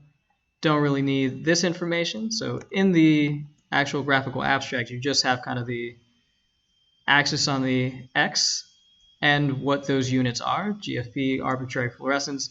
Here, the laser that I use is specified. We don't really need that information. We could just add our own stuff later on. But this is just the basic cleaned up histogram. And if we select all of this and group it, now we can start playing around with the dimensions of it. So in this case, things are kind of stretched out towards the x-axis or along the x-axis. We can move this around. It'll actually stretch out the text down here. And we can fix that later on. But if I were to elongate this, I can just replace this text with actual text that I type in Illustrator. So we can just get rid of these guys for now. But if I highlight them, since it's grouped, I can't highlight these individual members without ungrouping it. unless I use a tool that I haven't referred to before. But under the direct selection tool, if you click and hold that, there's a tool called the group selection tool. And what this will allow you to do is select individual members of a group without ungrouping anything. So in this case, I could just select this text, and I can replace that text with my own. So in this case, this will be 0, which is right about there. And if I click, hold Shift and drag, I can change this text. This is 10 to the, I forgot now. But for the sake of argument, let's call it 10 to the 1. If you want to make this an exponent, you could click on character here, click on superscript, you make that an exponent. If I click and shift, I can continue to do that, say 10 to the 2.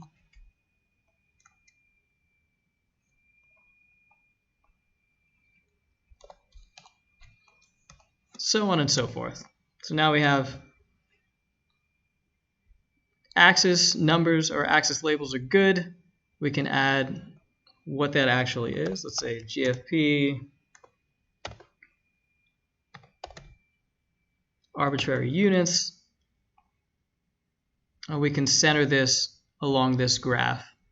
So one thing that I haven't showed you yet is actually centering things relative to other things on the artboard. So right now, if I were to select these two items and hit horizontally align center, it would center both of them relative to each other.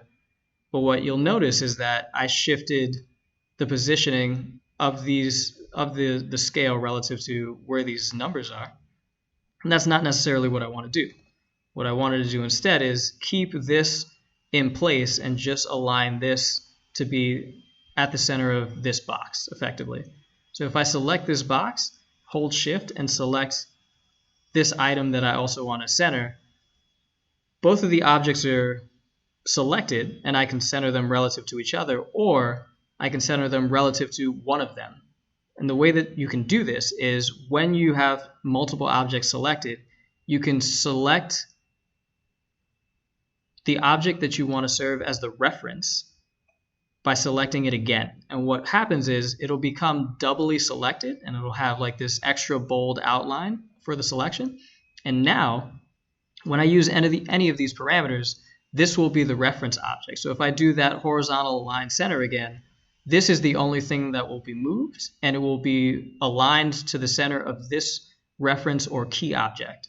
And this is super useful if you don't want to move other things around relative to each other and you only want to move, like say for instance, in this case, this relative to this outline or this graph, sorry. So that's one of the easy ways that you can align things. And in this case, we want to make this a little bit bigger. We can increase the font size, but as I do that, it'll throw off the alignment a little bit. So I can just do that again. Shift click this, double click or click again on this item, align it, and that's good to go. We can now group this. We can move this around. We can also scale this down, and everything should scale accordingly.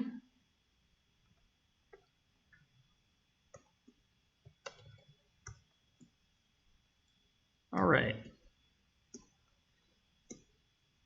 So in this figure, we've got some lines kind of delineating where the peaks are in the on and the off states, and they're dashed, and then we've got a line in the middle that's got a double arrowhead. You can draw those pretty easily.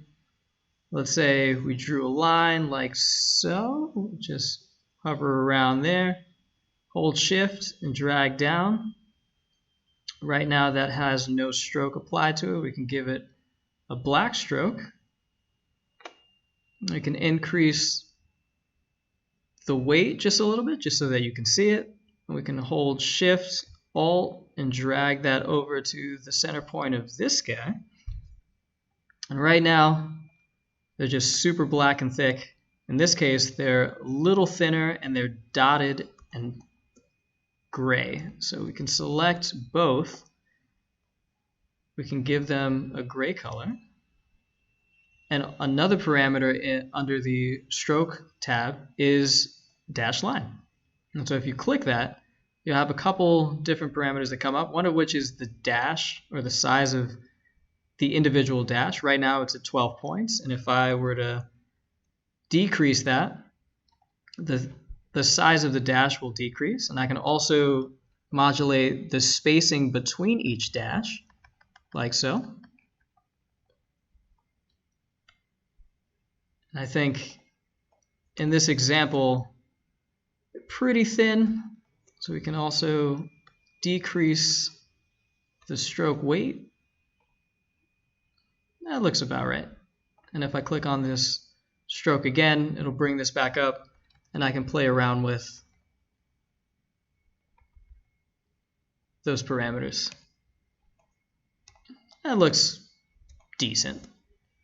And so for the line in the middle, similarly, I can say hold shift and draw a line. Right now it's applying the same dash line that I've applied before, but I can just say this little nifty button down here will apply the default stroke and fill, which is a white fill, a black stroke of 1 point thickness. In this case, I think we also want this to be gray. Nope, it's black, but it has a double arrowhead. So we can go back into the stroke. In this case, do arrowhead number 7 on both sides. And now we've got basically a double arrowhead, and we can throw some text up on top. Don't need to do that right now. But that's pretty much how you can bring in some flow cytometry data and start making this look a little bit cleaner for the sake of generating a figure like this. The next up, we're going to do these guys at the bottom. They're not really complex. So in this case, we can just group this, get this out of the way. And now we're going to play around with some lines. And in this case, this sensu, still had that selected. So this first one, these guys look like a duplicate of these that we used before, so we could just reuse those assets. And now we have a line that is now terminating in a squiggly green line with an arrowhead, and another line kind of facing in the other direction. So we've got basically 2 lines here that we can just break up, one of which is a straight line. I'll just draw it over here, in which case this guy is purple. It looks like it's the same purple that's been used before, so I can just go back to this purple, click and drag, and apply it to this path. Actually, I think it needs to be ungrouped for me to do that. Or I can use the eyedropper tool. Stroke is currently set. So if I select that and go to this stroke, should apply that purple stroke to this. Cool. Now I need another line that I will make squiggly. And if I hold shift and drag this guy around, now I have another line. That one needs to be green. If I click on that arrowhead, should apply that green color to it. I think it's a little too thick. And I think that was arrowhead number 6. But as you can see here, this line is squiggly. And there are a couple different ways to kind of make a wavy line like this. And one way is I could try to use the pen tool and draw a curved line, but as you can imagine, that might be a little difficult and unnecessary. So another easy way is to take a line and apply an effect to it. And there are several effects that Illustrator has. And so under the Effects tab up here, you can say Apply Zigzag, which is the same thing that we did for creating the lipid bilayer brush. And back in the Appearance tab, if I just apply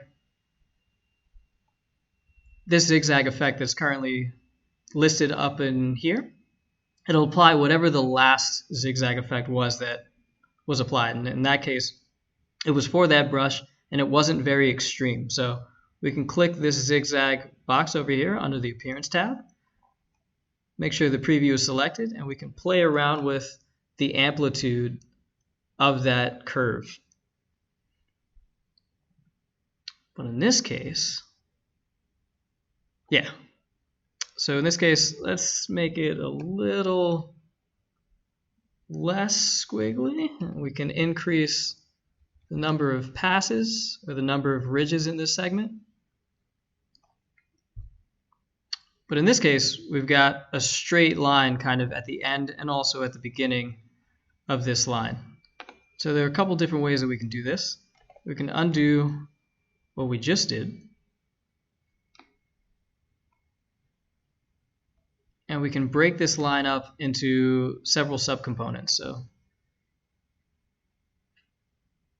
one easy way to do this would be to just have a line that kind of comes out of each end and then apply the effect to another line that kind of lines up with these guys. And that would be easy to show you in a sec. So let's say I strip, or I take this line, just move it around, use the direct selection tool to shorten this up a little bit, and then make a duplicate of this line, in which case I remove the arrowhead, but increase the length.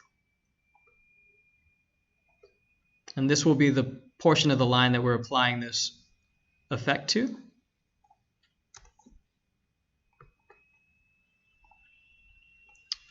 And I'll want to duplicate that so I can make the end.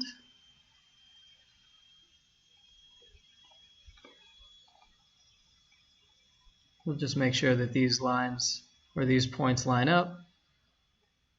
Same thing for this point. Make sure it lines up with that guy. All right, now to this line, we can apply that effect.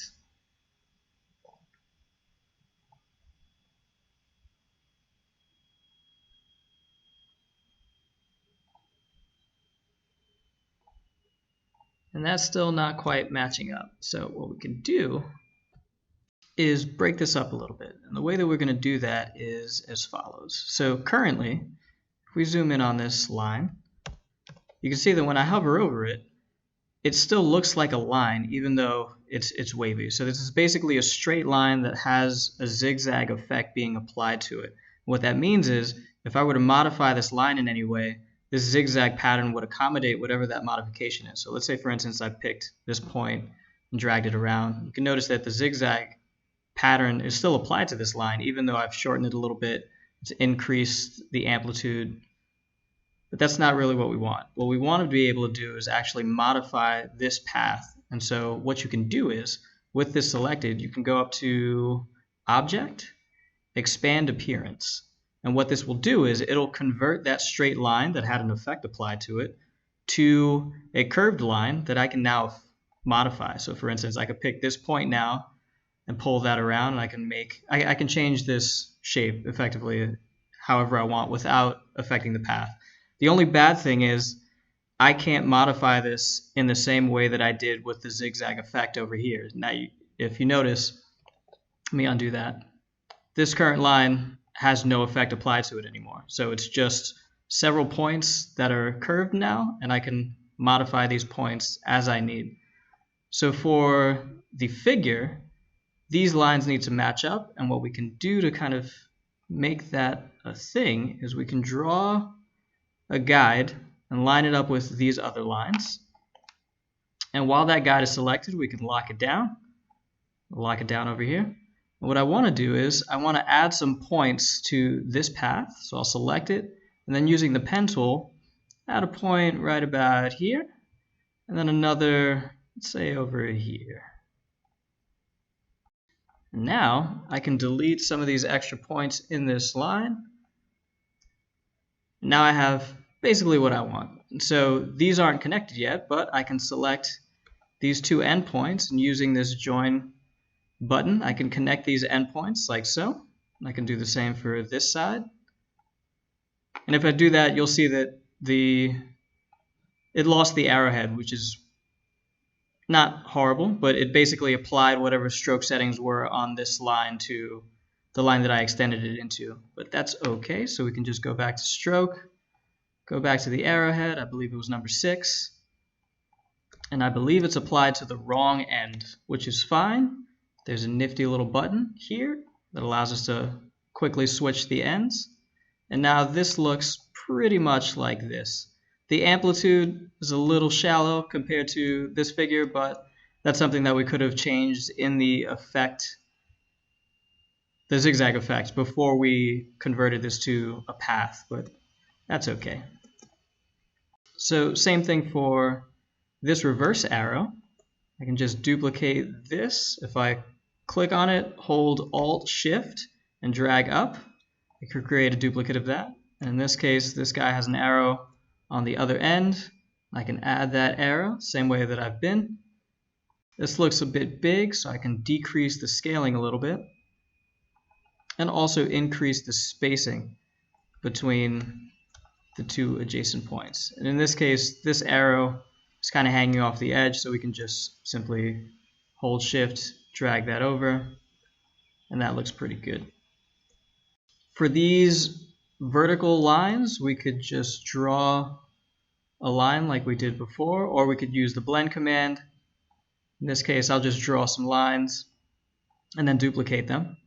And if I click and hold Alt and Shift and drag, I'll create a duplicate. And once I do that, if I just hit Control D on the keyboard, actually that still needs to be selected. If I hit Control D on the keyboard, I can just duplicate that and they will be evenly spaced. And that's a pretty quick way to do that. Let's elongate this just a little bit. And that looks more or less like that. Awesome. All right, next up will be these toe hold switches, which are basically a combination of what we just made. So this squiggly line with this hairpin structure that we kind of made earlier before. It doesn't have the bulge, but we can clean that up and we can reuse some of the assets that we've already generated. So in this case, first and foremost, I can get rid of this guide because I don't need that anymore. So this guide that I've locked down, unlock it, I can select it, get rid of it. And for this, I can select everything, group it, and now that's self-contained. But I still need this piece to create these other assets. And so with the group selection tool, I can just highlight that part of it, hit copy, Control C on the keyboard, paste, Control V on the keyboard. And now I have at least a starting point for some of these. And for this, I can do the same thing. I can just copy and paste that. And we can start building all of this.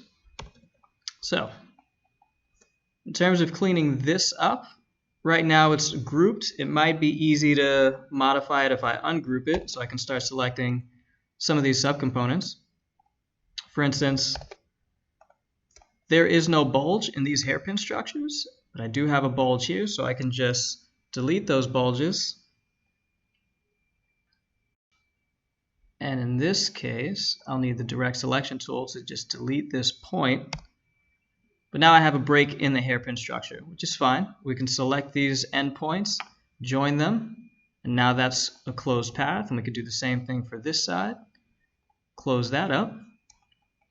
And if you see, these are all one contiguous color. So we can select these paths, choose color of our choosing for the stroke. In this case, let's go with the green. And that actually didn't select this one as well, but we can select that. Give it the same color. We'll use the eyedropper tool in this case.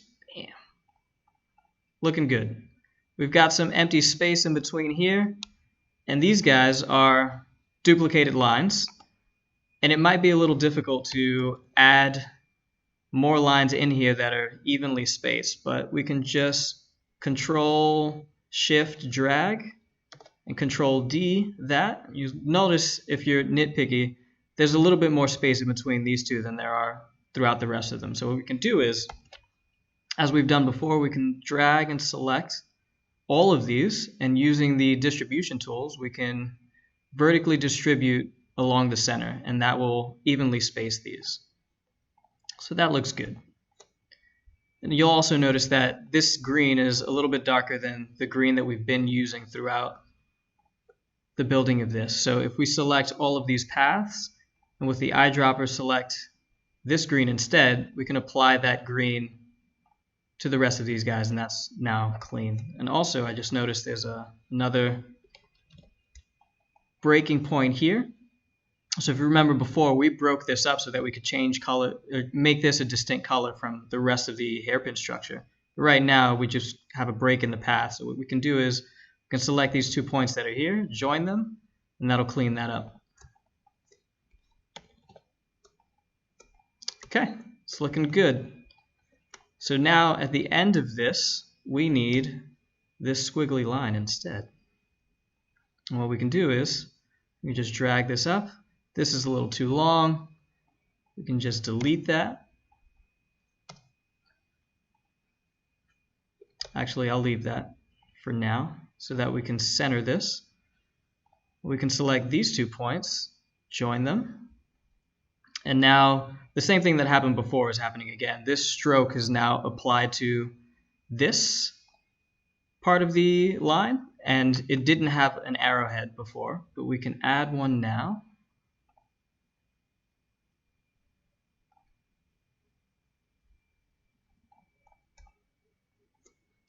And of course, since this is still broken up, this is the technical end of this line or this path, and it's added the arrow to the wrong side. So we could just flip that.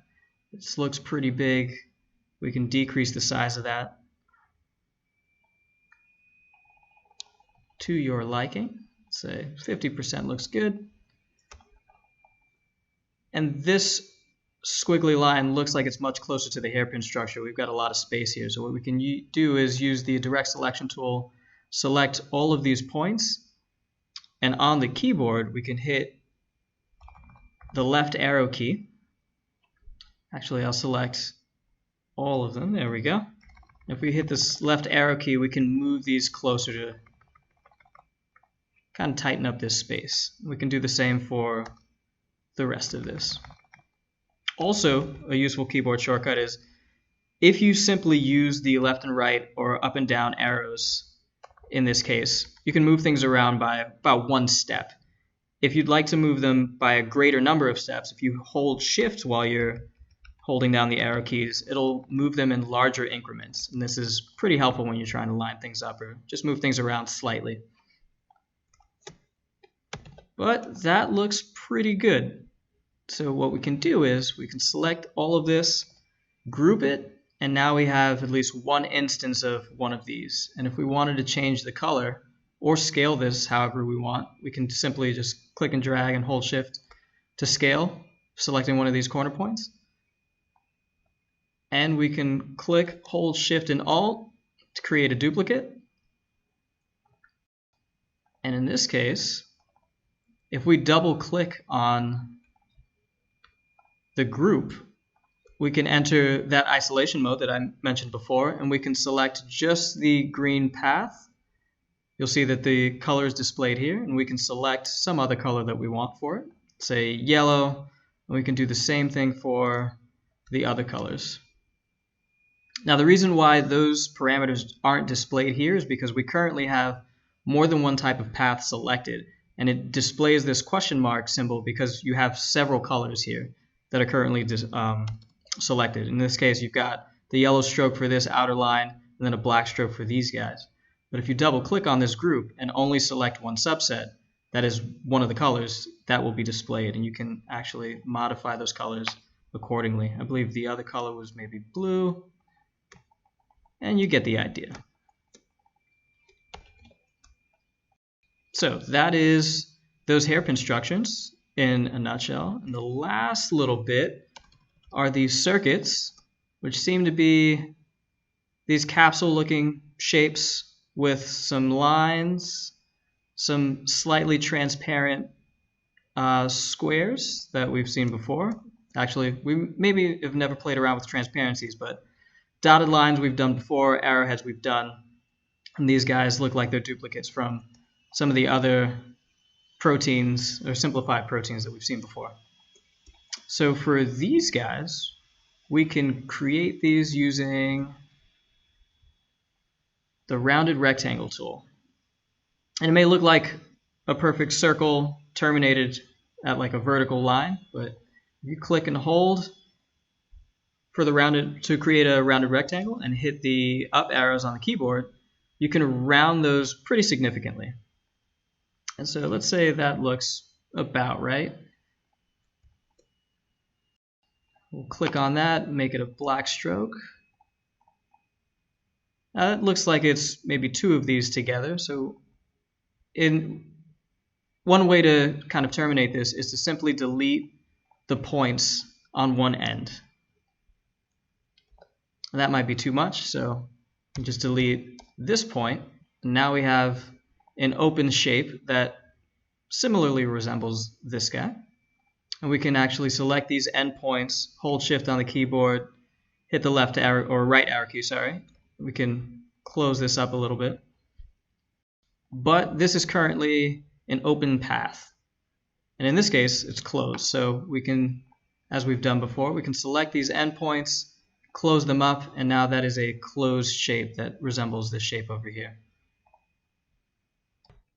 Okay, so we'll decrease the stroke just a little bit on this. And to pull this purple color,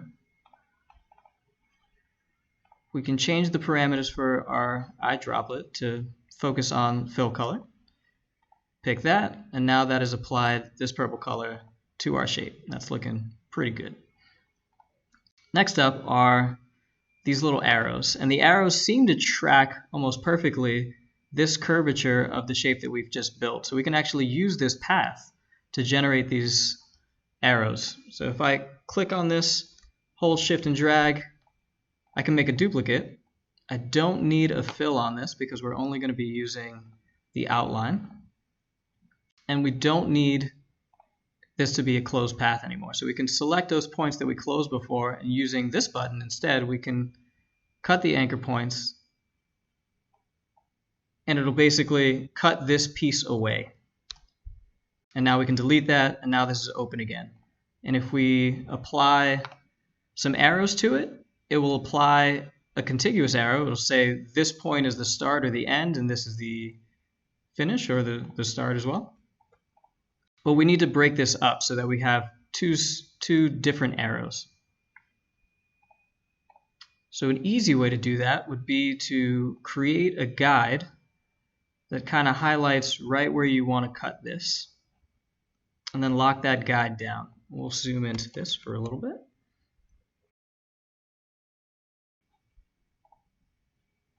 So using the pen tool, we can add points to this as we've done before.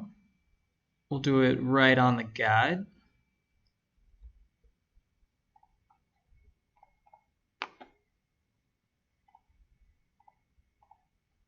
And now what we can do is modify those points and break this stuff up.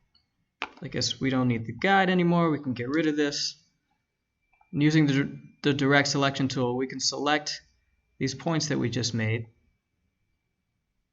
And we can use the scissor tool to kind of break this up. So now if I select this outer portion and I move it around, this is left behind, which is exactly what we need. So if I select these two lines, click on stroke, I can apply an arrow to them. And this one is currently in the reverse orientation. Now that's correct.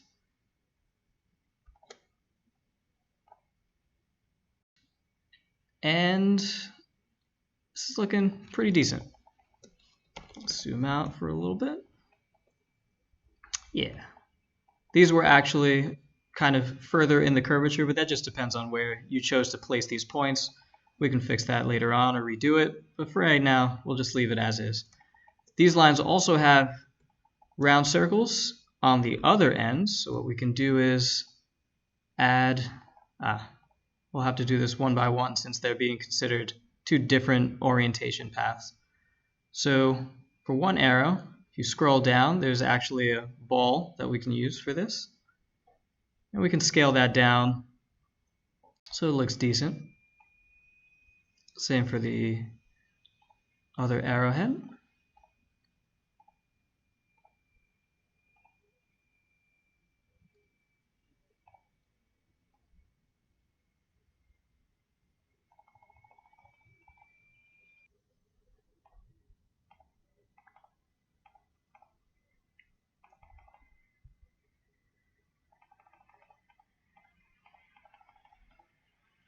All right, that looks about right.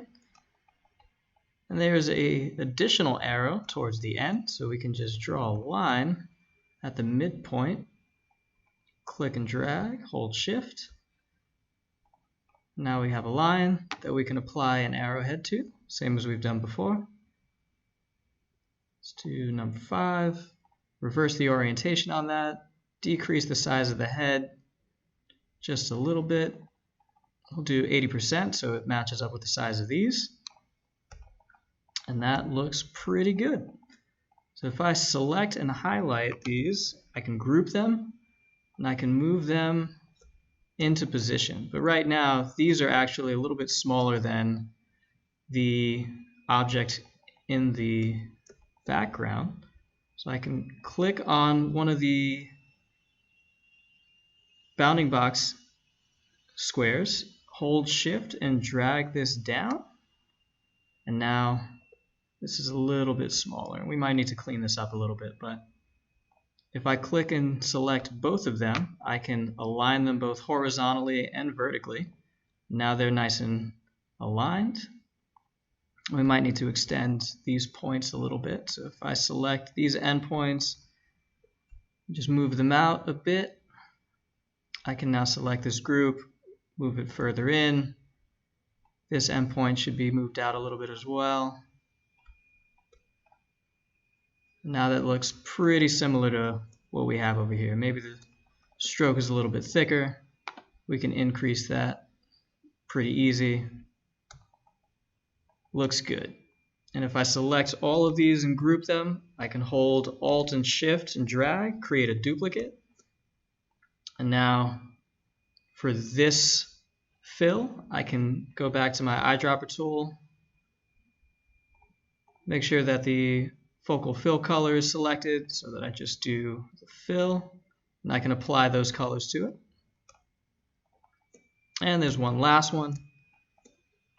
We'll just move these back a little bit. Hold Alt, Shift, and drag. I've made my last one. And same thing for the eyedropper. When I select this, I need to make sure that only this component is selected so that the fill that I try to pick is only applied to this object. And I did that. And now, if you look at these, this one object is actually centered vertically in between these two. And a quick, easy way to do that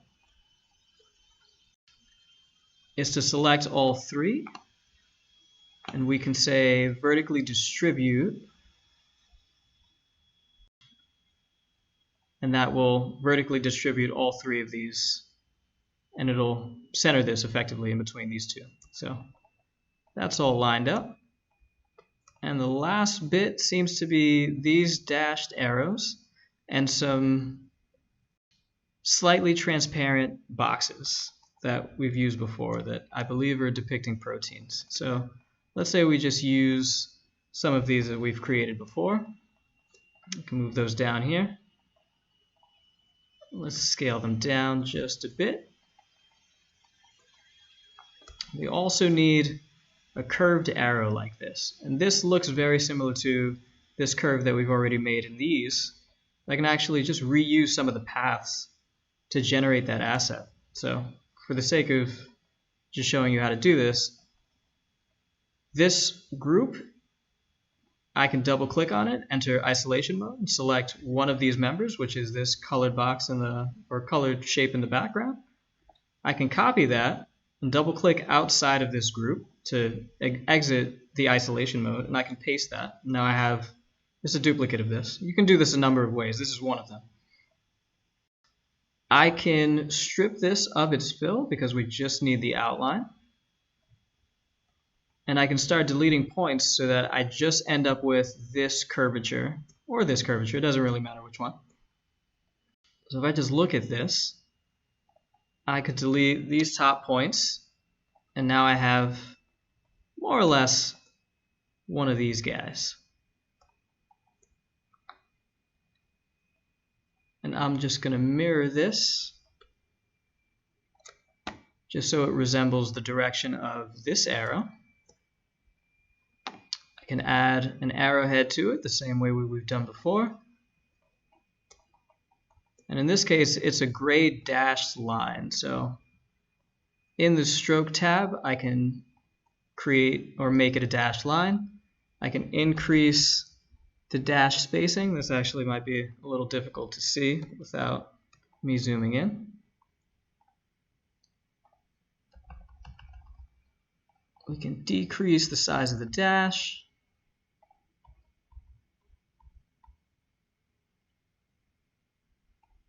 And we'll give it a gray color. That looks pretty comparable.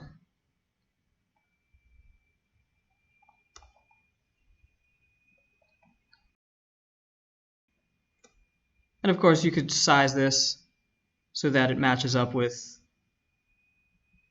the endpoints for the others. Actually, I just noticed that this last box does not have the circles at the end, so we can actually clean that up real quick.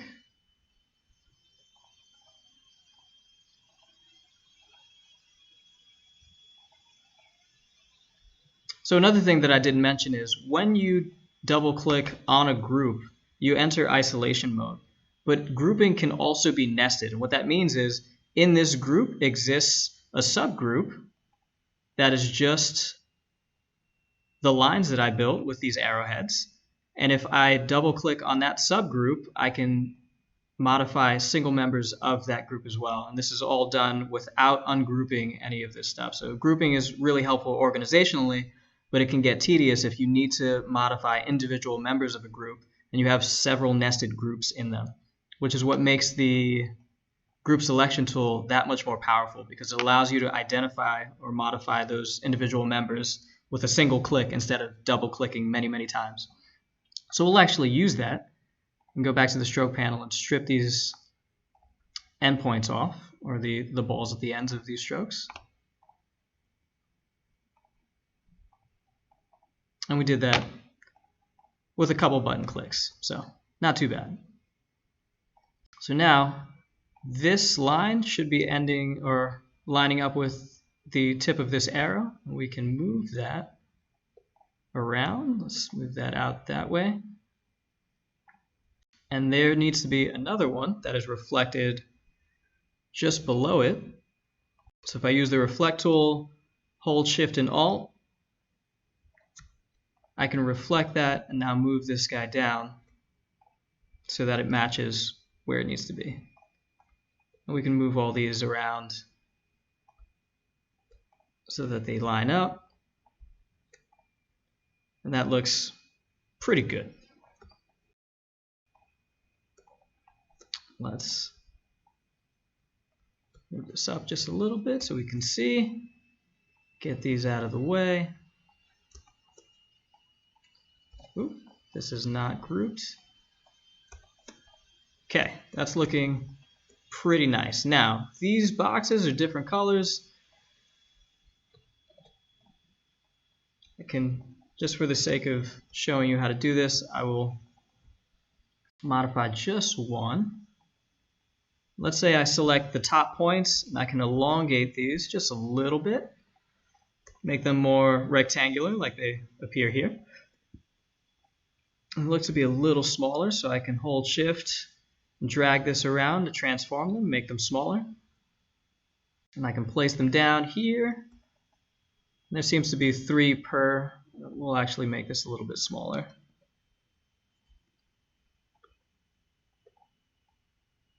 Okay, and if I select this, hold Alt on the keyboard, and drag away, I can make duplicates, and I can do that again. So right now, these guys are currently 1, behind this path, and 2, they're 100% opaque. And so in the graphical abstract that we're trying to follow here, they look like they're in front of the paths. You might be able to argue that they could be behind, which is okay, but they're also a lighter color. So to maintain that or achieve that effect, one way would be to just lighten up the color of these. Let's say we chose a lighter green. Alternatively, there's a color guide tab that's right next to the color tab, and it will display certain hints or additional hints for whatever color you currently have selected. So we can go for an even lighter green pretty easily without having to click through the color tab spectrum. Alternatively, if these needed to be on top of the arrow here, we could right-click on them, say bring to front, and now they're above the arrow. But in the graphical abstract, they look like they're see-through or at least partially transparent. So that's a quick and easy parameter to adjust. If you have them selected, there is an opacity slider here that you can adjust to make things more or less transparent. And that will also lighten the color because you're only seeing, say, in this case, 51% of that color kind of showing through. And that looks not too bad. So if we select these, group them, we can reflect them up.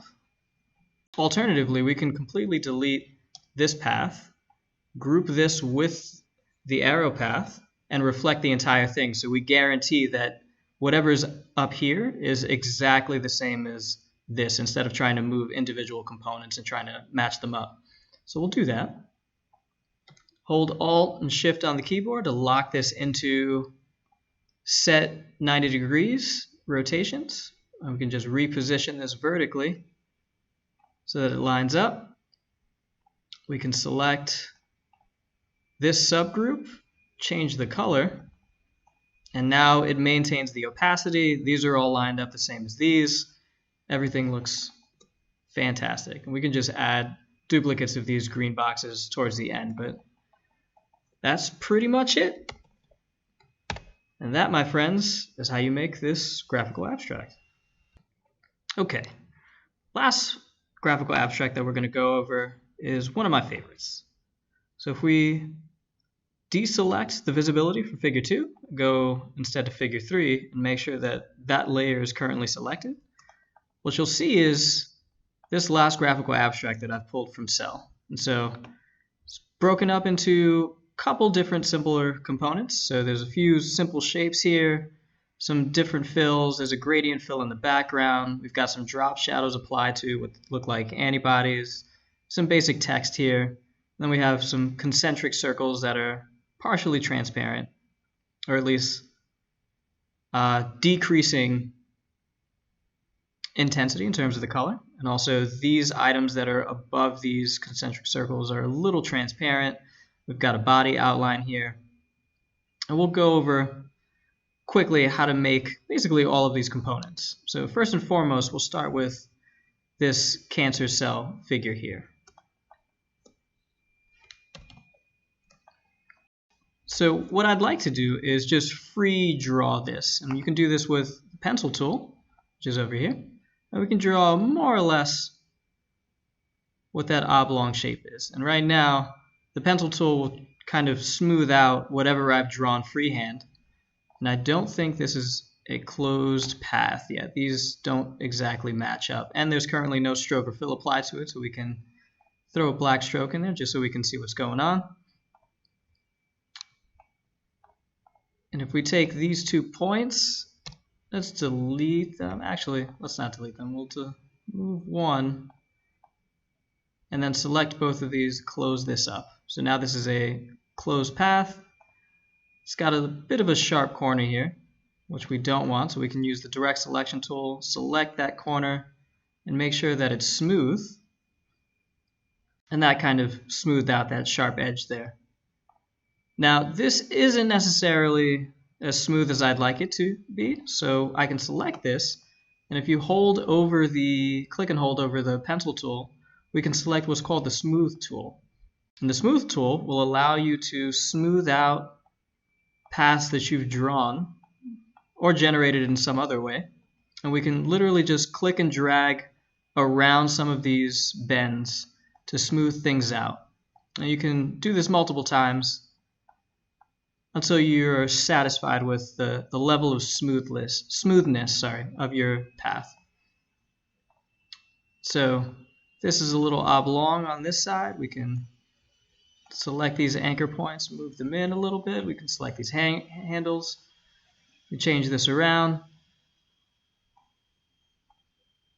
And that's more or less not too bad. I can smooth out this bottom a little bit. And let's say that's sufficient. All right, so that's the outer circle. The inner, what looks like the nucleus, looks like it's just a circle. So we can just click, hold shift, and drag. And just move that into place.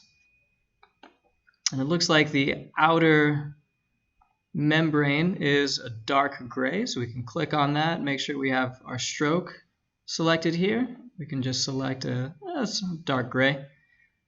The inner nuclear membrane looks like it's a slightly lighter gray, so we can just lighten that up a bit. That looks pretty good. And here it looks like this is just a box. So we can go to the rectangle tool, or instead use the line tool. Click and hold shift, drag out. Now we have a straight line. And we can just increase the stroke of that line to make it look like a box. And that's pretty good. I'll decrease that a little bit.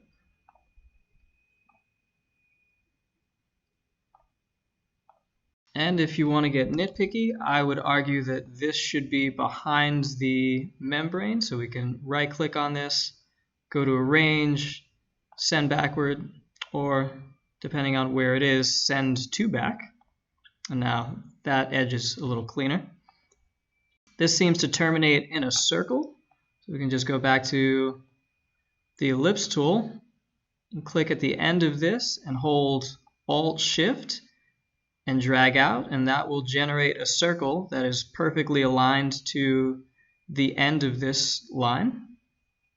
And right now this looks like it only has a fill and no stroke, so we can just swap those, give it a different color. In this case it looks purple-ish.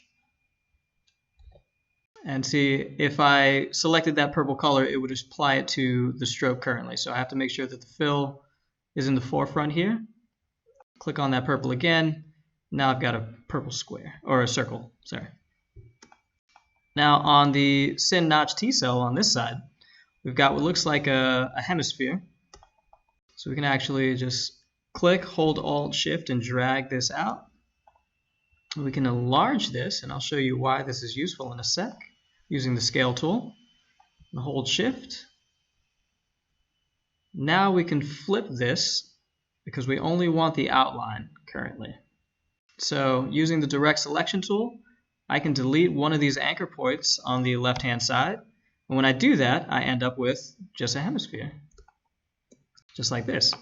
But in this case, it's rounded all throughout. So if I just increase the stroke of this, it's still blunt-ended. But as we've used before, we go into the stroke panel.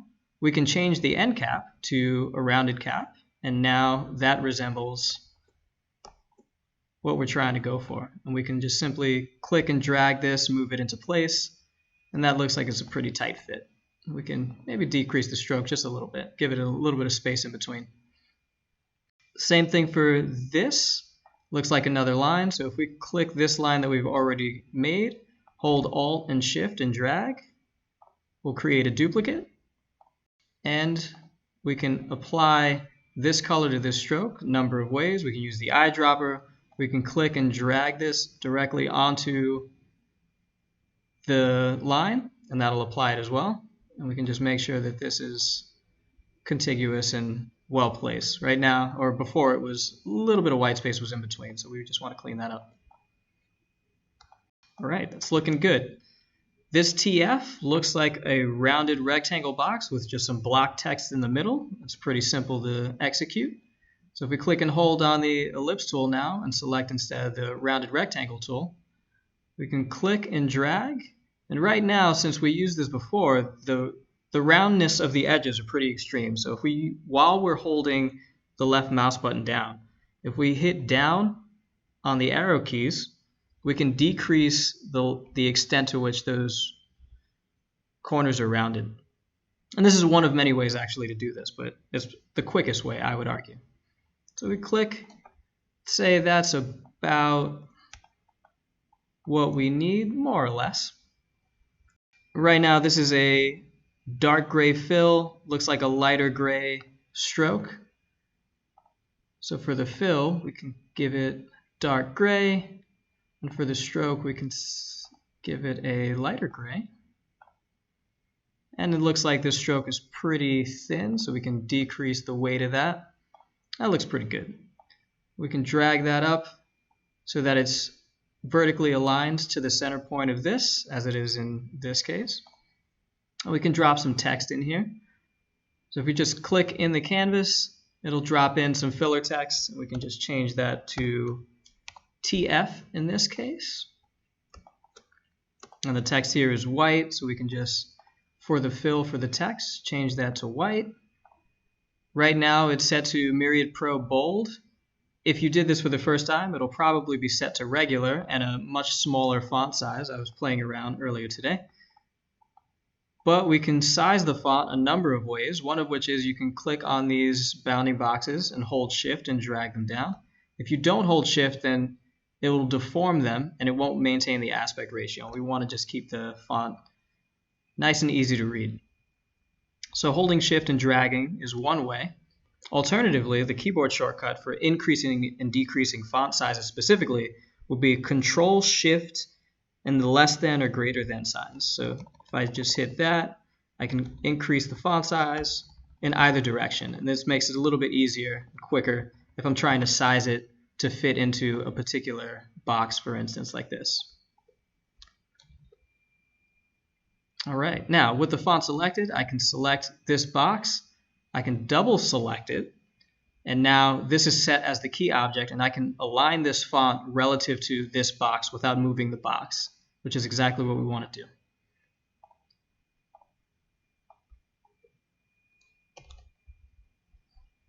And we'll go back and change this to bold, so I think it looks a little bit better.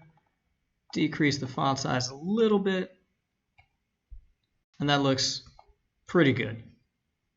So next up, we've got just a drawn arrow. So we can go back to our pencil tool and just draw a reasonable arrow.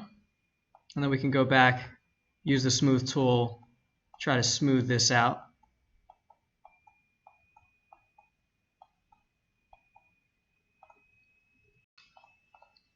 Give it a black stroke. Give it an arrowhead. Make sure that it's on the right side. And we can modify this arrow by playing around with the handles. For instance, we could drag this around, make it a little bit nicer. It all depends on what you think is visually acceptable. I would smooth this out just a little bit. Good enough. Awesome. Now we've got pretty perfectly circular cell, which we can generate using the ellipse tool, which we've done before.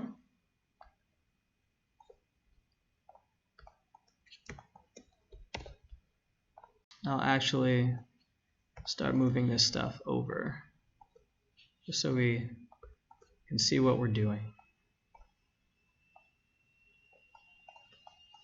Okay, so looks like it's a purple fill, that dark gray border for the stroke, same as this. You can actually select this, use the eyedropper, make sure that the stroke parameters are selected. Select that other path, and now this is the same gray as this. But the fill, we'll need to get that fill color. So we can switch this back to a fill color parameter, select this, or we could dictate any other purple that we wanted. I'm just selecting it this way because it's a little bit easier. Now we have basically this circle, same color. Right now the circle is over this arrow, and we can fix that easily by right-clicking, hitting Arrange, send it to Back, because we know that this will be the most rear item in this graphic.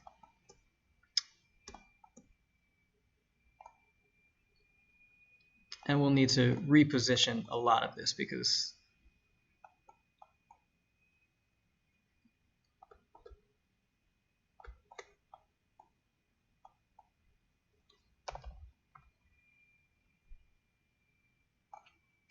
there we go.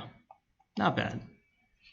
We need to make another nuclear circle. We can actually just copy this one. And it doesn't look like this one has a stroke. It only has a lighter gray, or sorry, lighter gray or purple fill. So we can swap these parameters, give it a lighter color.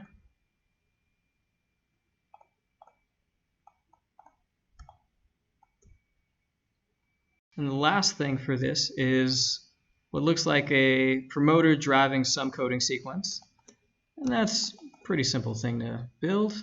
Looks like a thick line with a black stroke. We can increase that a little bit. We might need to resize this to kind of fit everything. Right now this nucleus is really small relative to the size of everything else, so we can make that a little bigger. Move this around. Maybe make this a little longer using the direct selection tool, selecting the endpoints. Now we need this bent arrow representing the promoter. Easiest way to build that would be to use the pen tool, click, hold shift, click again, and while you're holding shift, click one last time and hit escape to exit out of this. And that'll give you this bent arrow shape, and we can add an arrowhead to it, same as we've done before. Make sure that's on the right end. Resize the arrowhead so it looks reasonable. And then we can just move that into place. And this looks like it's a little high, so we can select these two top points and use the down arrow just to move them down a little bit.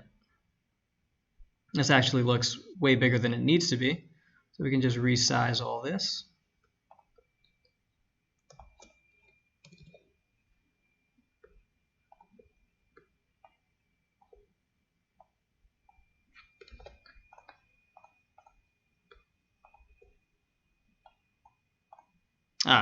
Another thing that I haven't really gone over is in the case where you're trying to work on things that are currently on top of other things. In this case, trying to build these transcriptional units and stuff. Everything that's below it is currently selectable, and I might misselect something and move it around. So what I can do is I can select these things that I know I'm not going to touch. And in the Layers tab, currently everything that is selected is displayed over here, and I can lock those individual components down so that they're still visible, but I can't modify them. So now, anything that I select,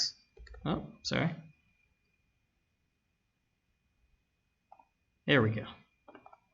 So if I try to select any of this stuff, nothing is selectable, but I can still see it and use it as a reference point. But instead, I'm only being able to modify the things that I'm currently trying to play around with, which can be very, very helpful and save you a lot of hassle.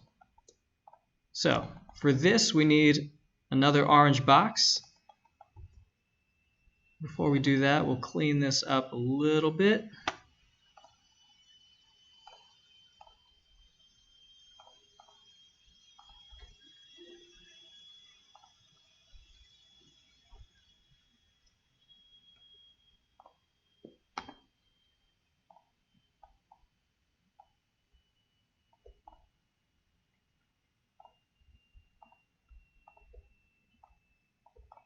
Okay, so we'll just create a basic rectangle. In this case, I believe it has a black stroke. We'll make it nice and thin. Orange fill. Fill is currently at the forefront, so if I click on this, it'll throw an orange fill in there.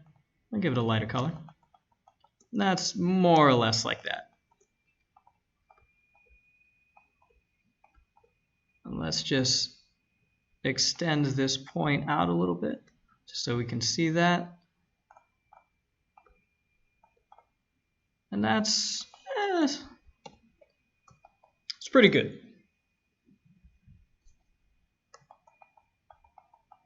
Okay. So now we can unlock those components that we locked down. And for the sake of organization, we can group them.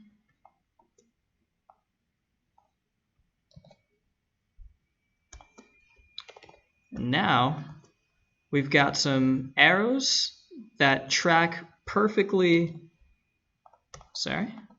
These arrows are tracking perfectly around the curvature of this sin notch T cell here. And there's an easy way to do that. So these arrows look particularly blocky. We can make them using the same way that we've done before. We can make a really, really thick line and add an arrowhead to it. But you'll notice that if the line is too thick and the arrowhead is scaled at 100%, it looks absurdly large. So we'll have to scale down the thickness of the arrowhead, like so. Say that looks decent. We can rotate this. Keyboard shortcut is R, and if you hold Shift, it'll lock that to 45-degree increments. And we can move that to about the center point of this circle. Okay. Now, to get this to track perfectly around the curvature of this circle, we can use the rotation tool, or the rotate tool. And when we do that, while this line is selected, those light blue crosshairs will become visible, and we can move that to, we can move that to the center of the circle. And this might be a little difficult to identify. In this case, it might be easier to ungroup all this.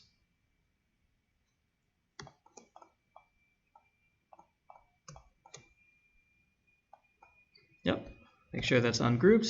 Now try that again, and hopefully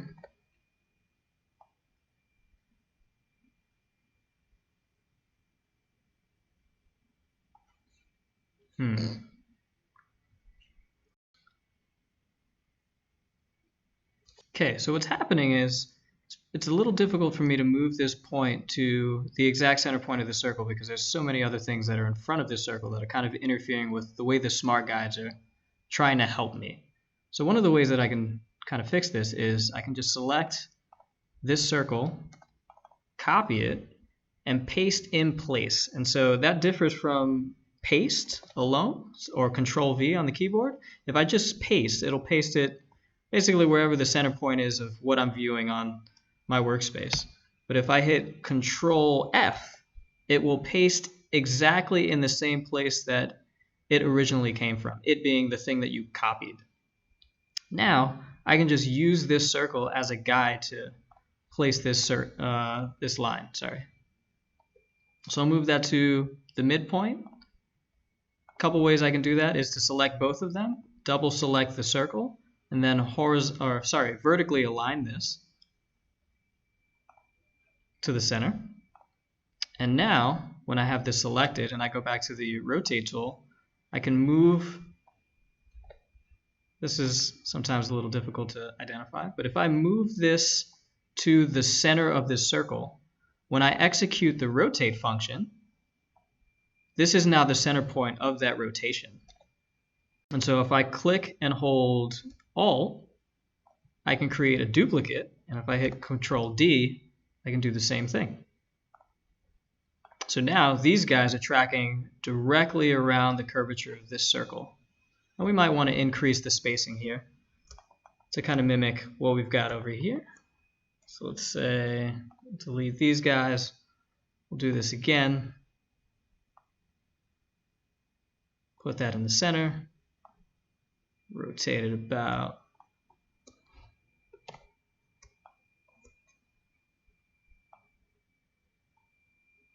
That looks about good. And hold Alt, rotate it again.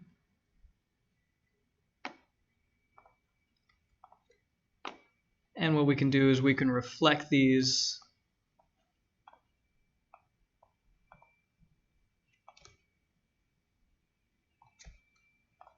move them up.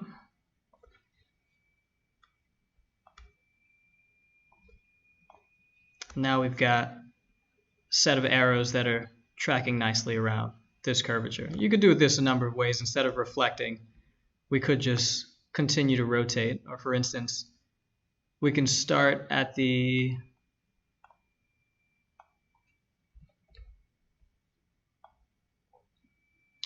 bottommost point.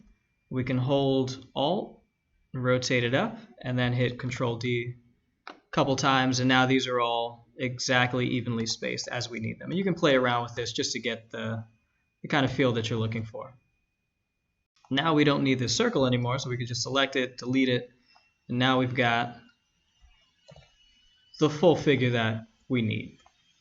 So that's this component so far. We can just add some text up top.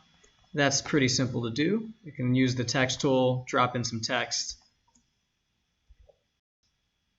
And another thing that I didn't note before is that be careful when you're playing with text and you're using the keyboard shortcut to pan around your workspace, because you'll actually add spaces or delete text within whatever text box you currently have selected. So be careful with that.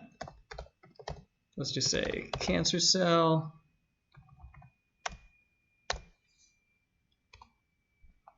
And right now, the spacing between the two lines in cancer cell is pretty huge. We need to tighten that up, and it's also aligned to the middle. So in these paragraph parameters, we can align that text to the center, and that'll fix that. But underneath paragraph, if you click the word paragraph, you have several other parameters that we can play around with, one of which is the line spacing. So you can play around with the spacing of the characters within this text frame a number of ways. You can make them left or right space. You can select or adjust the spacing between return, or carriage returns, I should say. And if we decrease that, we can tighten the space between the two lines of text that we have to make this a little bit more tight. And that looks pretty good. If we click this text, hold Alt, Shift, and drag over, we can duplicate that text, replace it with additional text that we need.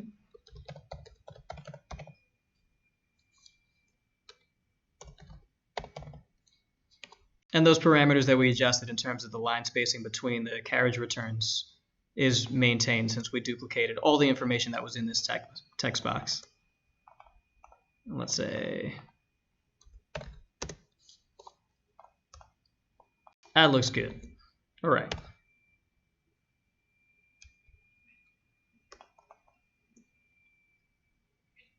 So the next thing we want to do is populate some of these smaller assets, which look like they're just basic shapes with some drop shadows on them. So first we'll make some circles. Actually, we'll select this, move it out of the way so we've got some space to work over here. And using the ellipse tool, We can just hold Shift on the keyboard and drag, make some perfect circles. And in this case, they seem to be, some of them are white fills. So we can change that with a orange stroke.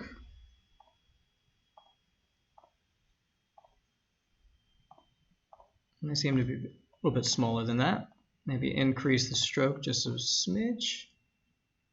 And if we hit Alt on the keyboard and drag out, we can duplicate these. And then these other ones look like they're just an orange fill. So we can add that orange fill.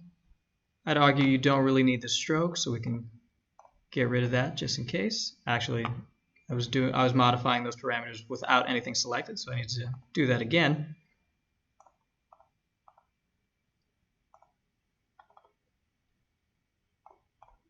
Looks good, and we can Alt drag, create duplicates. Same thing for these triangles. So for the triangles, we can use the polygon tool.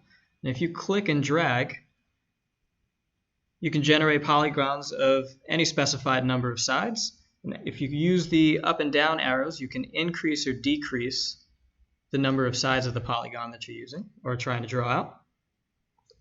So we'll just draw a triangle. You can scale that down a little bit. Alt drag, create a few of them.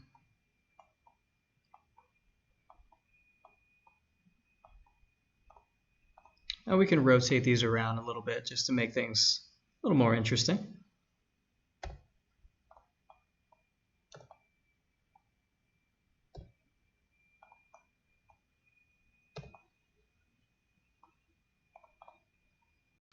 All right. So we've got the triangles, we've got the circles. We can group those just to keep things nice and organized. Last but not least, we've got what look like little rounded antibodies. So you could make these a number of ways. I think the easiest way would be 2 lines or maybe 3 lines that are rounded using the parameters that we've played around with in the stroke panel. And we can draw those pretty easy. So we can draw 1 line, give it an orange stroke. We can increase the thickness of that stroke considerably. And then using the pen tool, we can make a V. So if we click, hold Shift, that'll lock this point placement into a 45-degree angle. And if we hold Shift again, the smart guides will help us line up where the other point was that we just dropped. And so now we have a V shape. And we can just move that V shape to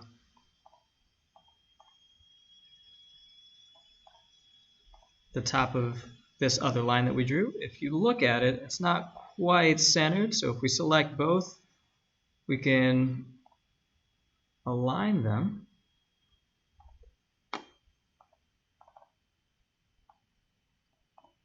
Interesting. That doesn't seem to be working.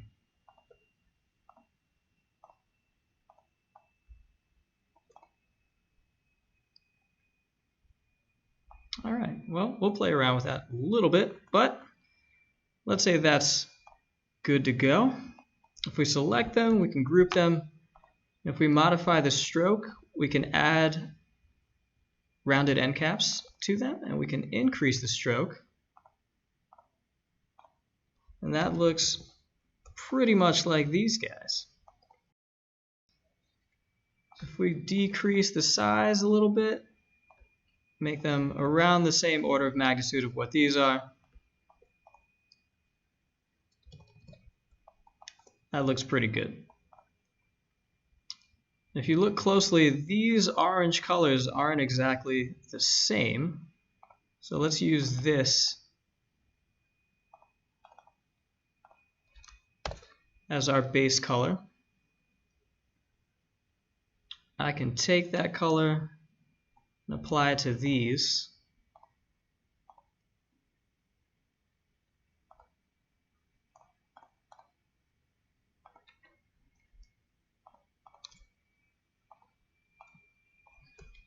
Sorry.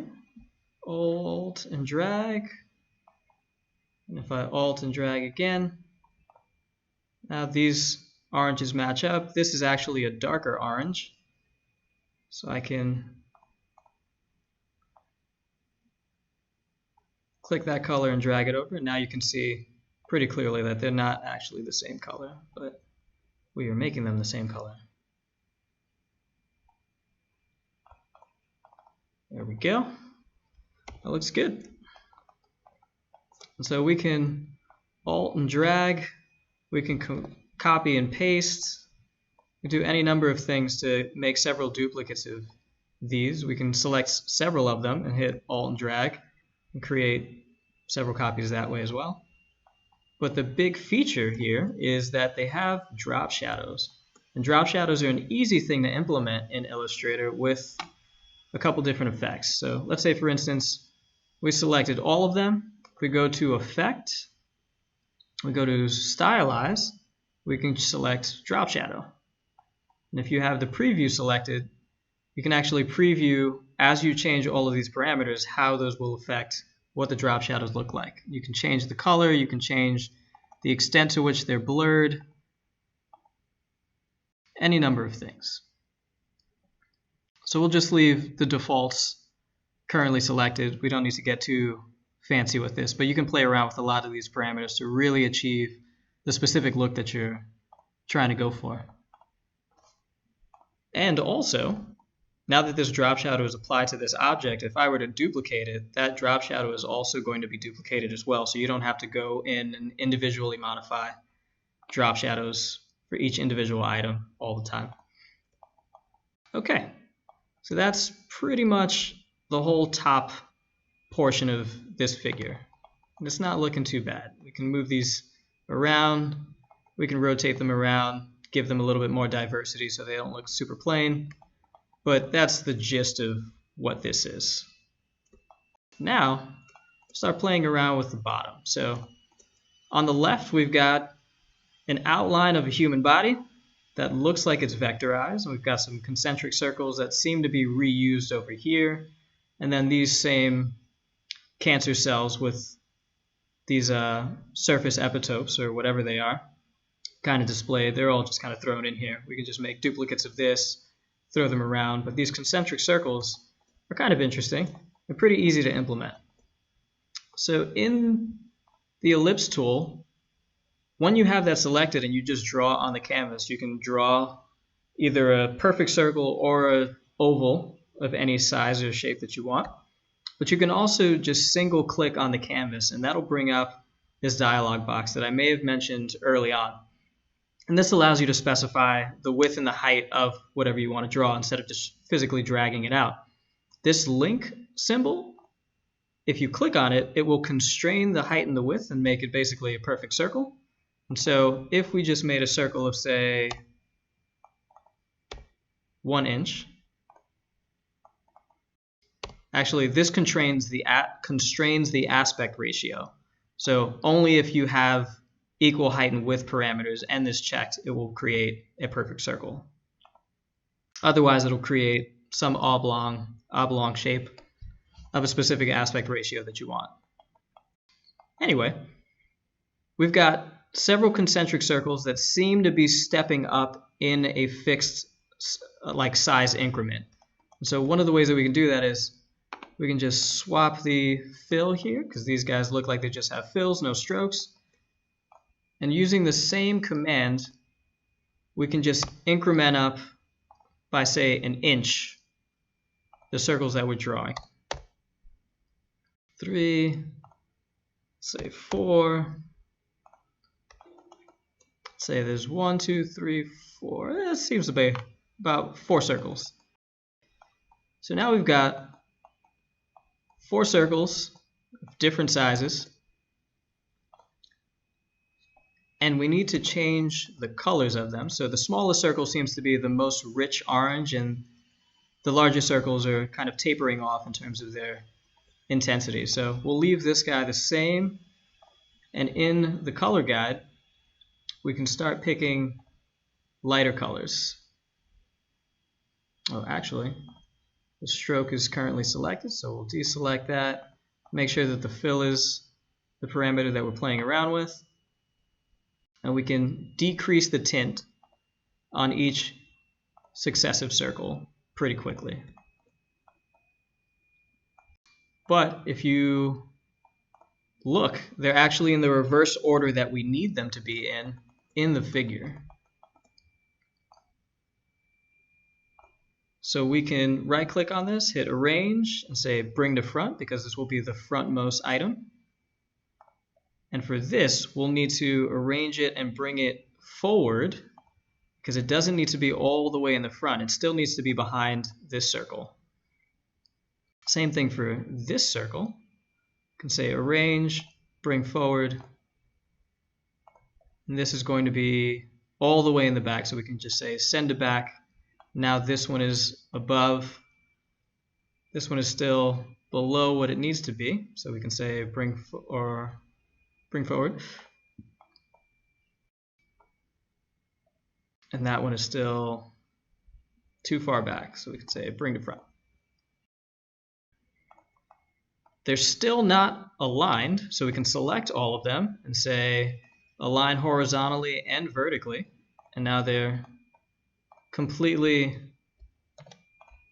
and perfectly aligned, similar to what we see over here. It also looks like these outer rings are a little bit more transparent than the center one. So we can actually ungroup that and then select these successive outer rings, decrease the opacity for them, and we can get that bleed through effect that you kind of see here, where the color of the background is showing through these concentric circles. We'll just group that again just to be safe. We can scale that down, and it looks like all we need to do is add a human body outline here. So we'll save this for later because we'll use it over here. But for the human body, there are a couple different ways that you could do that. You could bring in a picture, and using the pen tool, you could just trace around and hope that you make something that's reasonable, try to go clean it up. Or you could directly import a picture and convert that picture to an editable path or vectorize it in Illustrator. And I can show you how to do that very quickly. Using the File Place command, which we've used before, if you navigate to the Assets folder that I've provided for the demo, there's a silhouette image. And this image is just a black and white image of a human body. And it's, I believe, a JPEG. It's a raster image. If I were to zoom into this, it'd be very pixelated around the ends. But one of the functions in Illustrator is the image trace command. And what this will do is it will literally trace around the outline of any picture that you import and vectorize it.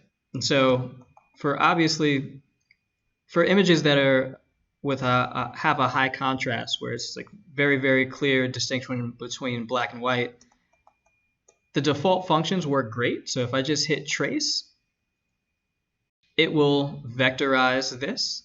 And if I hit expand, now I have a vector that I can play around with. And whenever it does this, it will automatically group everything. So if I hit Control-Shift-G on the keyboard, I can ungroup it. I might have to do that several times. And now I've just moved away the white background that I don't need, and I can just delete that. And now I'm left with a black outline of a human body. And I can scale this down to fit however I need.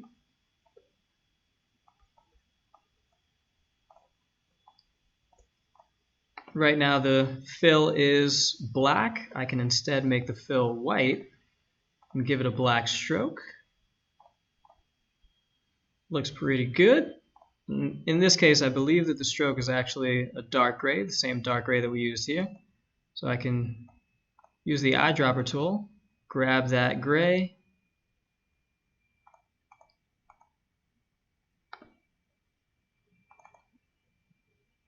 and the stroke wasn't selected, so fix that real quick. And now this is the same gray as this. Looks good. Now in this case, it's kind of cut off at the bottom. So there's a couple different ways that we can cut off the legs here. One of which is we can just draw a line, select both,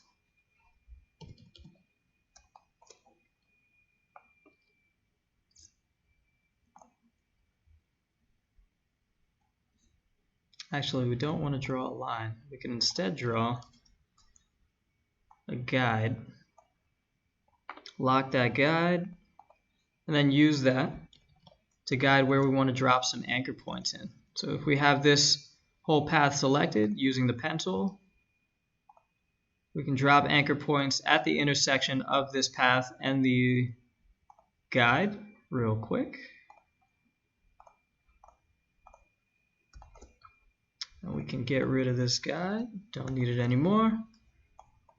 And using the direct selection tool, we can start deleting any of the points that are below the points that we just dropped in. And I think I deleted the points that I made.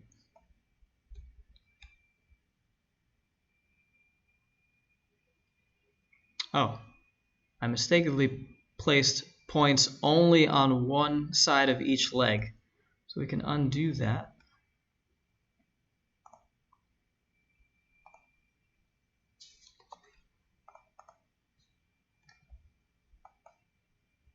Make sure that's selected.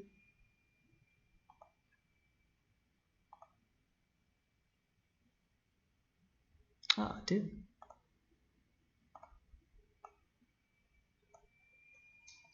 There we go.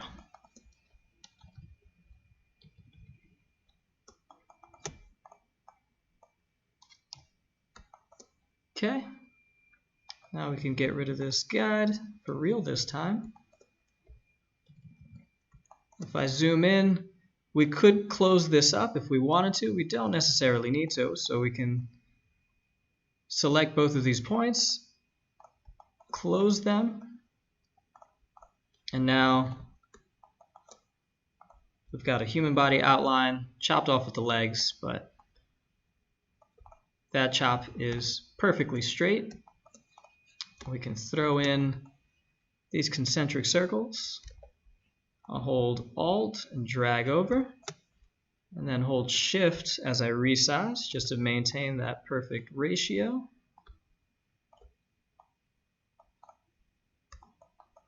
And that's looking pretty good. So here they've got some lines kind of illustrating a zoom out or zoom in of this area. We can just draw some lines, give it a stroke.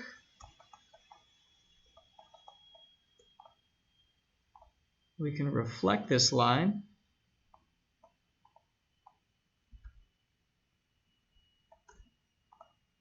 And hold Shift on the keyboard, drag it down. Now we've got that blowout kind of effect. And then the enlarged version of this, which is over here. And then we've got a couple of these guys. So this is currently grouped. There are a lot of components in this group. I'll just ungroup this just to make the selection a little bit easier.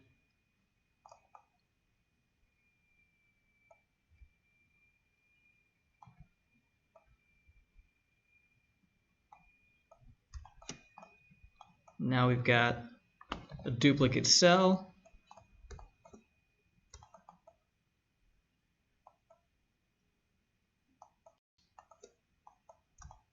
And we can just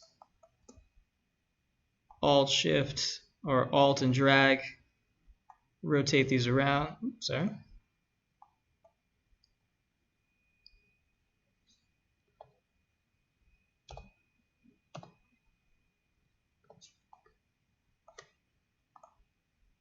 And make this a little more interesting. This is another case where you might want to lock down this group so you don't accidentally click on it. So right now it's selected. It's displayed here as the one being selected. If I just lock that down, now I can play around with this, and I don't have to worry about accidentally moving this around. So these look a little bit smaller in that figure. We can just decrease the size, move them around. Right now they're actually behind this set of concentric circles. So another way, instead of using the arrange tool or the arrange parameters, is you could literally just drag the item in the layers panel down below anything that you're currently trying to place above it.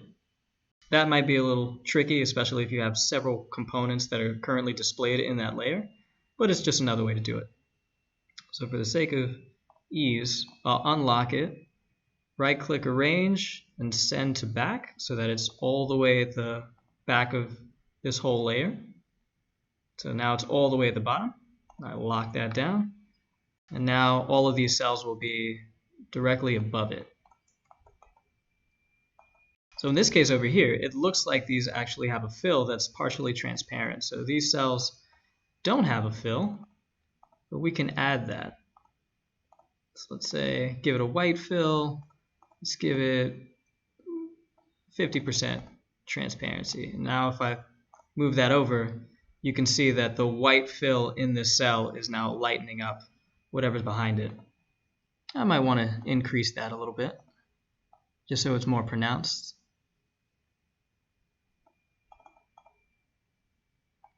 And we'll delete that, but we'll make a duplicate. Now we can rotate these guys around, make this set a little bit more interesting. And in the middle, we've just got a T and a circle. We've got a duplicate of this thing that we've made before, the hemisphere. And we can just duplicate that, move it over.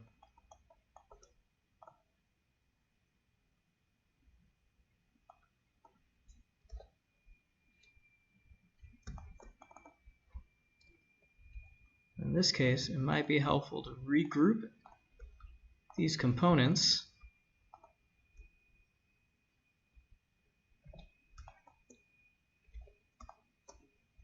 We'll actually copy and paste them.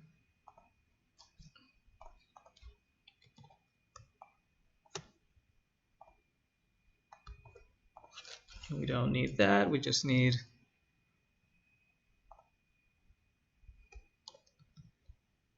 this portion should be behind this circle. So we can just right click on that, arrange, send it back. Now it's properly in behind. Keyboard shortcut actually for moving things ahead and behind is Control Shift and the left and the right brackets. And they're pretty useful when you're trying to move things by single steps. Okay, so the text here is just a big T. This circle is actually significantly smaller, so we can just resize that. We just lost our T. We can move that to the center. We can make sure that they're aligned. And we can move this back to the middle as well. And that looks pretty good. And we'll give this a thicker stroke. It looks like it's black in this case, so we can change the color real quick. That's a little bit more pronounced. We can increase the font size. Make sure that it's aligned. Now we'll just group it for good measure and throw that in the middle. And there we have it. And we can just make several duplicates of these guys, move them around into position, make them look decent. But that's pretty much it. So we've gone through 3 graphical abstracts, at least at a high level, a couple different ways that you could make them, highlighted some tools that will be useful for you making figures yourself. I strongly recommend that you just spend some time in Illustrator. There's no magic about figuring this particular program out. You really just need to spend the time, play around with it. There are many resources online that you can kind of follow through. I'll be posting this video that you're probably watching online as well. And if you have any questions, feel free to email me. I have more to talk about, but in the interest of time, This is all I've got. So thank you again for watching, and if you have any other questions, let me know.